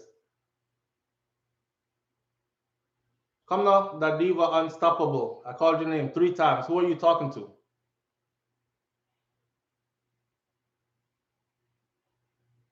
No answer. No answer. Oh, black bud, black light. Oh, I mix up a go on in there. Boy, on the listen up. Black light says validation from women by expecting love and loyalty is a Hollywood fantasy. It's not a Hollywood fantasy, fam. There's no Hollywood fantasy to expect to be treated with respect and dignity and to be valued. That is what you're supposed to expect. And that is what you're supposed to accept. When we tell ourselves certain things and then it manifests in our life and you start to accept BS like, oh, okay, I guess. No. No. Have standards. Star K, big up yourself. Star K says us men have to realize that we're kings and treat our women as queens. Definitely. But are you a king if you're never treated as a king? Are you going to put yourself in a place where you're never treated as a king, even though you know you're a king? And how do you treat someone in a royal manner then, kingly, queenly, royal manner, if they don't reciprocate? Right? So coming to the end of the argument now, it goes both ways. This is where we draw everybody in together now. It goes both ways. King for only have concubines with queen permission. Omega Brown said the king must only have concubines with the queen's permission. That's true. That's actually true. If you're looking at, I want to look on polygamy versus okay, so in polygamy, in polygamy, the proper way is there will be one queen, and that one queen gets to approve others. She can't say no because she's in a polygamous union, and she knows it's a polygamous union. But she have to approve of the others. You can't bring in Sketboom and Sketboom want to fight her off, and you're like, me not care what you say because my girl this. That's confusion. That's not polygamy. That's just a man who wants a bag of woman. And a lot of people say polygamy, but they don't do polygamy the right way. Because you know why? The man are really jealous. Because if you was a real jealous, you'd have the polygamy the right way and it would work for you. What you're practicing is deceit, and you're practicing everything else. Me did do it too. What you're practicing is deceit and everything else. So when you end up with, you have to keep Keisha over here, so, and you have to keep Simone over there, so, and you have to keep Latanya over there, so, and none of them can find out about each other. But you say I'm polygamous. I may have 3 wives. I may have 4, 5, 6. You have 4, 5, 6 gal. that don't know about each other. Any day them buck up in the same place, dog name your supper. that's not that's not the way to do it. That's not polygamy either. Go look on polygamy. Go look at polygamy. Yes, that's practicing deceit and that's cheating and all other kind of things, and we know what comes from that. In polygamy, all of them are on board, and it's actually about the children more than anything else. See? So this one man who is seen as a king is lifted so high that they're like, well, he's such a go-getter and an accomplisher and a this and a that, and plus beauty is in the eye of the beholder, and so them see him and him tall and handsome and all these things, and I want to bring his seed forward. And then we each are going to work individually and then collectively to surround these children to give them the brightest future possible. That's what polygamy is supposed to be about. And it's supposed to be man-centered. And man me get to choose which girl me I go with tonight. Someone I talk too much, so I'm going over Keisha yard. And that's not what it is. But that's what they try to make it out to be in Western world. That's why it don't work here. It don't work here. Rising Phoenix, you can share me out of logic and stand for thousands of years. Oh, black light going in still. Y'all have that conversation, man. As long as y'all having that conversation in love. See? Remember, one thing that we try to foster over here on this channel is the ability to disagree, but still keep it respectful and still keep it some degree of love to the thing. Yes, it works in Africa because it's the way I said it is. That's why it works in Africa.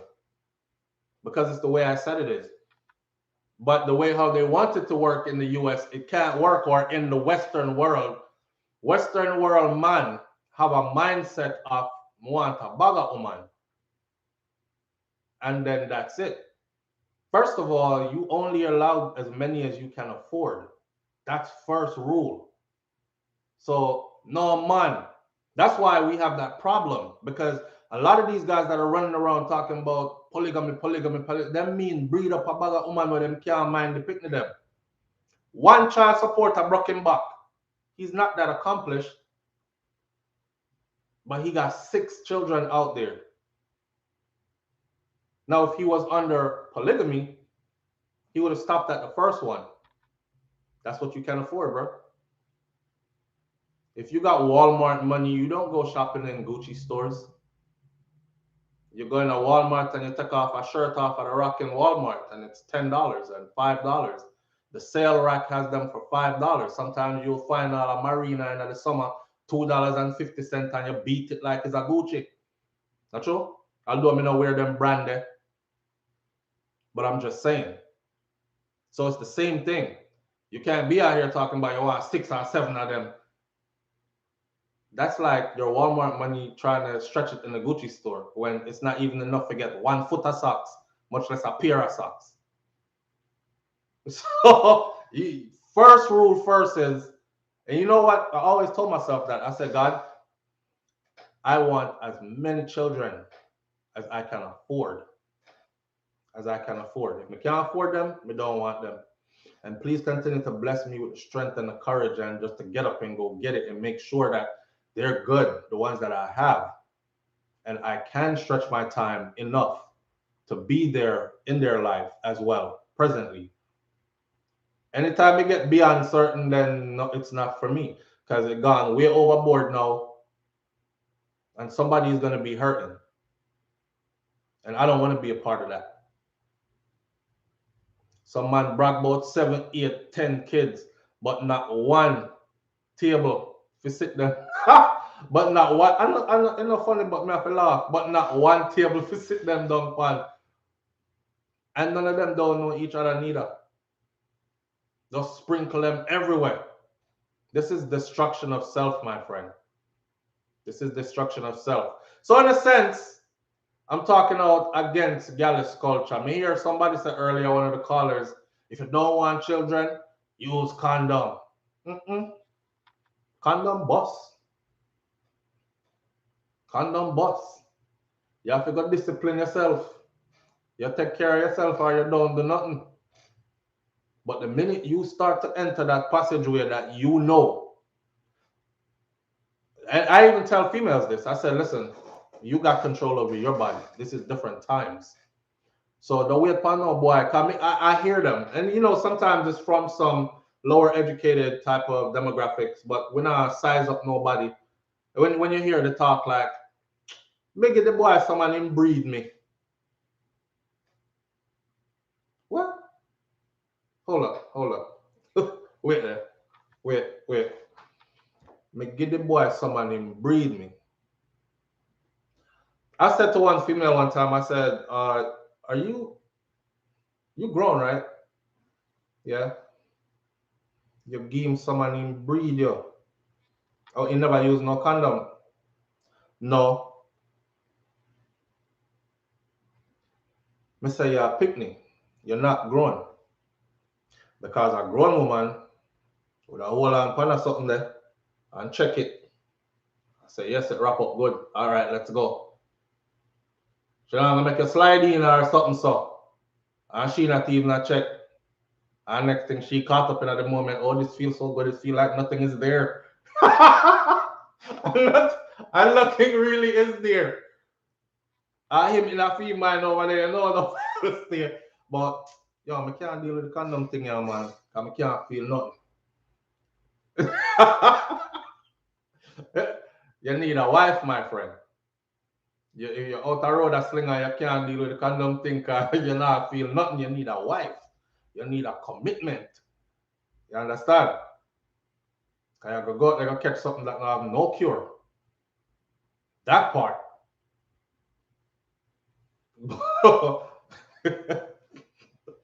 Yeah, so we live in a time where women can be more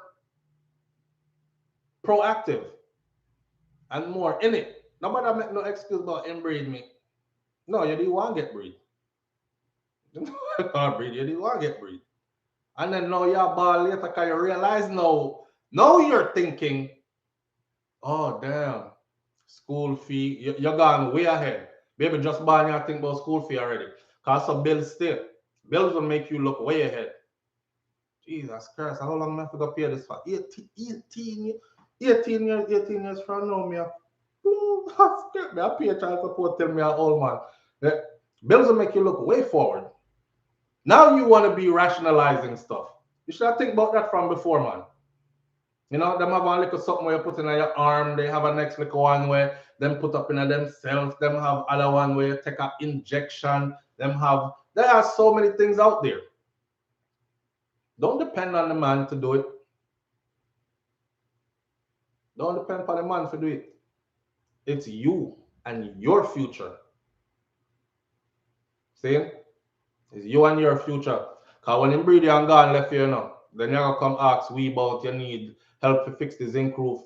Because there's 7 of them in here with you and everybody get wet when rain fall and them kind of and them kind of something. So think that far ahead. And stop with the inbreed me. Me give him a little piece and inbreed me. And that's how it work. We're living in different times. So, woman, take control here. Take control where you can take control. Boy, hence, where's that boy, hence man run? Man, a party 25 to 37. Trailer kids and broken hearts. May I tell you, like my friend Manny said, modern time now, no woman should be pregnant if they don't want to. Okay, exactly. That's my sentiment. None. So anyhow me or inbreed me, immediately first thing that comes to my mind is this is a kid. Yeah, it look like an adult, but this is a kid. This adult has a child's mind. No woman should be saying that now in these times. Because you know how man can already. I'm sorry, me a man too. But that's true. And we kind of tired of seeing it. We kind of tired of seeing you mad as hell at the grocery store telling a little 3-year-old mama, you up, because you frustrated. Because the brother breed you and gone left you with the youth. And then, and some of them, the next one come and say, well, yeah, I'm the one you tell, man, I help you take care of the youth still. I love you, and all that. She let him in breed her too, and gone left with you. And she has struggled now, she vexed. So your child's left there to take all the abuse, my friend. All the abuse. And for you men out there who have children that you're not checking in on, just think about what I'm saying. The woman that you breed and left, she might be very frustrated right now. And she's taking it out on your child. Okay? He's probably going to grow up to be one of them men there. If there isn't some kind of divine intervention, he's probably going to grow up to be one of them men that have some kind of disdain towards women. You might see him go to school and thump a girl in her eye. Them kind of something that start beat up females from him young. Then he graduate into a wife beater. And the sad part is, that character of a man comes with knowing how to finesse in and out of that situation. Because enough woman take lick and take back the man will lick them. Why you think? He has mastered how to finesse his way in and out of that. He's been getting abuse since he was little. He's been learning to give abuse since he was little. He is becoming a professional at it now. So he's able to abuse you and you still take him back. May I tell us that this deep? May I tell us that this deep? All right. That's how I go. Ladies, stop having babies for broke men, especially if you are broke yourself. Ingrid Jarrett said, ladies, stop having babies for broke men, especially if you're that one I could never work out. And I ain't telling no girl to go be no hoe and sell no crutches. That's not what I'm saying. But honestly, me have two daughters. I'm not gonna tell my daughter to go find a broke man and marry to him. Go find a broke man and breathe for him. Hell no. Then I might end up having to finance her damn kids and her when I'm supposed to be retired and traveling or seeing the world or enjoying my life or something. Miss Chop down with Grand Picking now, cause you go choose man we can't don't even have the mind frame to be around to take care of his kids. Him broke and you broke. I don't even know how they do that. Oh, bigger one. What to look say? He said the broke woman thing not working again either. Listen to me, fellas. The broke woman thing is not working again either. You hear me? Stop sticking your pickle in broke. Someone will stick your pickle in broke and non-ambitious. That's a recipe for disaster. Denzel Washington said, it's not her curvy body that's going to raise your children. It's her mindset. So them I say broke man now do it from a long time. It's time for you to start saying broke man now do it neither. I'm here to see one to breed up the broke girl them, and then you alone. You alone over your ball. The accomplished women don't cry. They're like, hey, you know what? I've known quite a few women that have done this. She never can go on no child support, never run him through no court. She's like, listen, these children need you. You need to continue to come see these children. We'll work that out, and they work it out. And if him give money, him give money. If him don't give money, him don't give money. And she's like, listen, you could contribute more, but it don't get to the point where she a cuss in front of the picnic them because she's stressed. When last you send a dog come round here? White squall, why she picnic them? All these things. Because she already can stand on her own. See? So just like how we're telling the women to pick and choose properly, wisely, is the same way the men will have to start to pick and choose properly and wisely. Again, it's not her curves that's going to raise your children. It's her mindset. That's deep.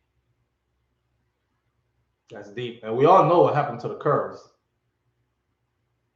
You know what I'm saying? The same thing that happens to the pickle. So, yeah, yo, in your 30s, find one that has started his construction on his life.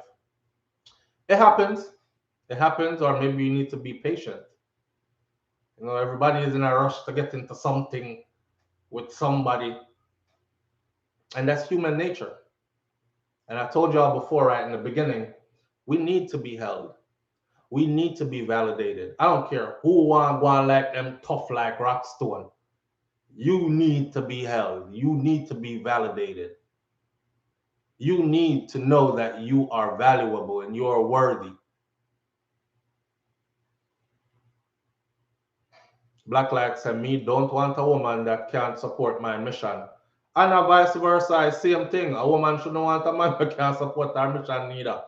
But yeah, as a man, may I tell you, stop sticking your pickle in broke. Stop sticking your pickle in broke. It creates a problem. Creates a problem. When the relationship is done, you have to go fight her and she have to fight you. Because not only does she want money for the child, she want money for do her hair and nails and everything else too. Stop sticking your pickle in broke. Some women out here don't need nothing from you, really. She genuinely love you, care for you, and all these things, and want to bring your children in the world. And if the relationship mess up and you happen to go your way, she's not gonna stress you. She expect you to uphold your responsibilities, but she's not gonna stress you. She won't even talk bad to you about the kids. She'll just tell you stuff like, "Well, in time they'll see," or "When they're grown, I'll let them know." But right now, I'm not confuse them brain with all that, and I can handle this. But Ingrid Jarrett says, marry people that are in your tax bracket. Boy, or somebody that's gonna build with you.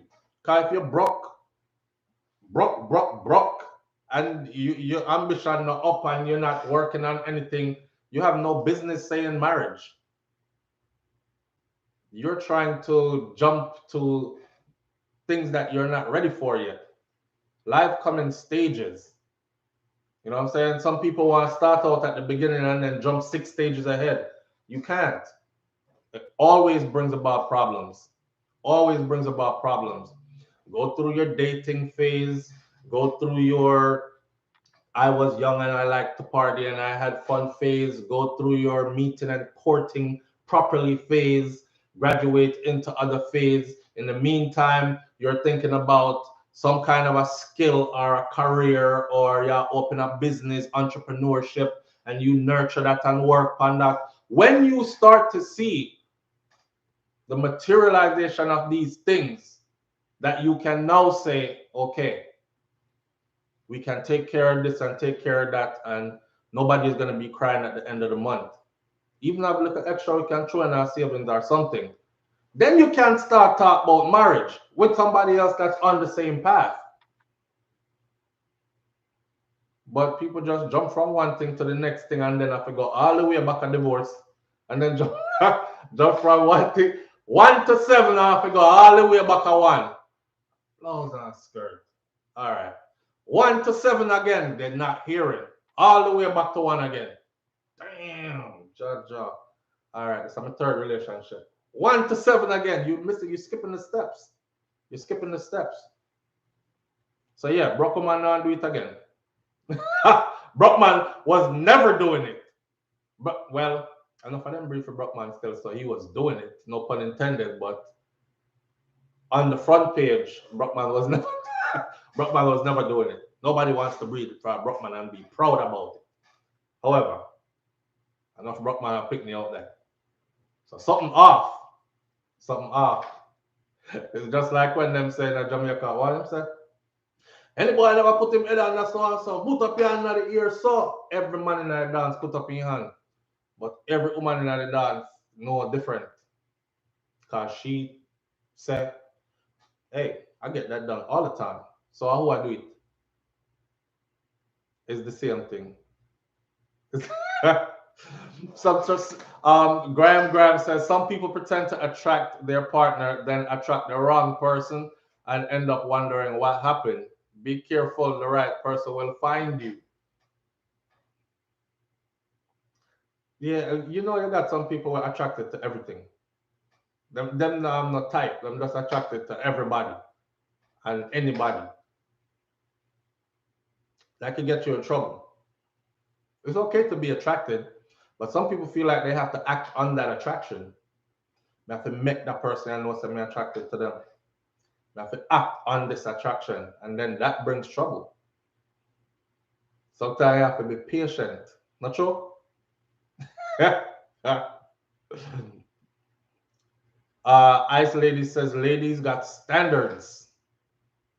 Good women have standards. Those who have figured themselves out or are on the way to self-discovery and figuring themselves out, dealing with their traumas, resolving issues. All this is preparing you for what is called marriage, if that is what you desire. By the time you reach marriage, you shouldn't have them kind of issues there, right? You should have these issues worked out and a good understanding of yourself. Remember, I said earlier, you can't make anybody that's broken whole. You can't make anybody happy. You can break people, and you can also enhance someone's happiness. But them have to be happy already. See? I'm not going to make you draw me out and talk about my finances here. Blacklight. Oh, y'all still going. Nika is going in on Blacklight. They're still over here going at it. All right. All right. Keep it with love. It's all good. It's all good. So we're going to end this one today. But listen, right now I'm going to end the video. But let me end the video by saying this again. All the women out there, check the man them in your family. I was watching something the other day when the man said, I'm sure y'all probably seen it on IG. He said, look at that man. You ask that man how he's doing. He says, I'm doing all right. Well, I'm here to tell you, that man's not doing all right. That man's fighting all kinds of demons. You have no idea. That man's trying to figure out, and that hit me right there when I saw that. So it's the holiday season. Enough stressed upon everybody. Extra stressed upon man. Because that's just how society is geared. Right? Check on the men in your family. Boyfriend, brother, father, husband, sons. That's 5 of them. Check on them. All right? Big up on yourself. Spread some love around. I'll catch you tomorrow morning right here on Morning Thoughts. And underneath this video, you can feel free to leave whatever topic you want us to talk about in the morning. I'm sure I'll have something because my board full.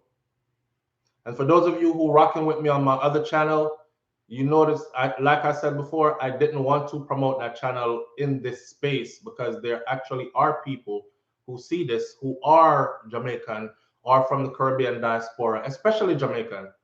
One person said, SouFlo, what you need one next channel for? And I thought, well, I just want a next channel, you know, just a channel where I can do something different. I was raised a certain way. I've been in the US since I was very young, so I can relate to another culture outside of Caribbean culture and Jamaican culture. And I can also attract that type of an audience. So I may have more things to say.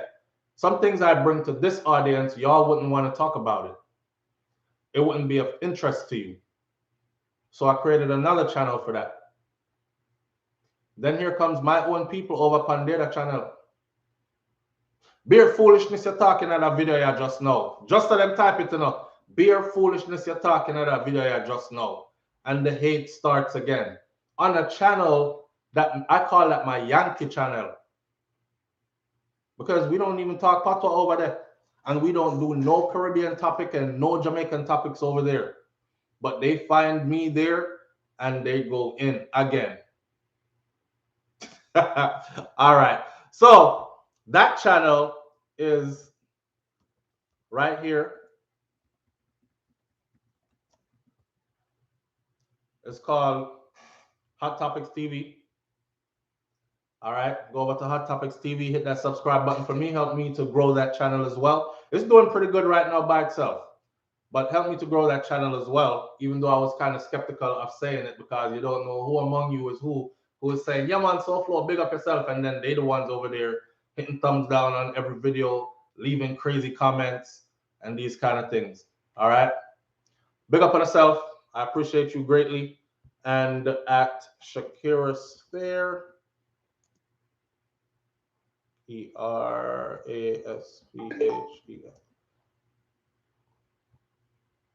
And that's Wifey channel right there. Go over there and hit up her channel as well. All right. Big up on yourself. I'll catch you tomorrow morning, man, on Morning Thoughts. Have a good night. It is now 8:44. It's still early enough for everybody to get off.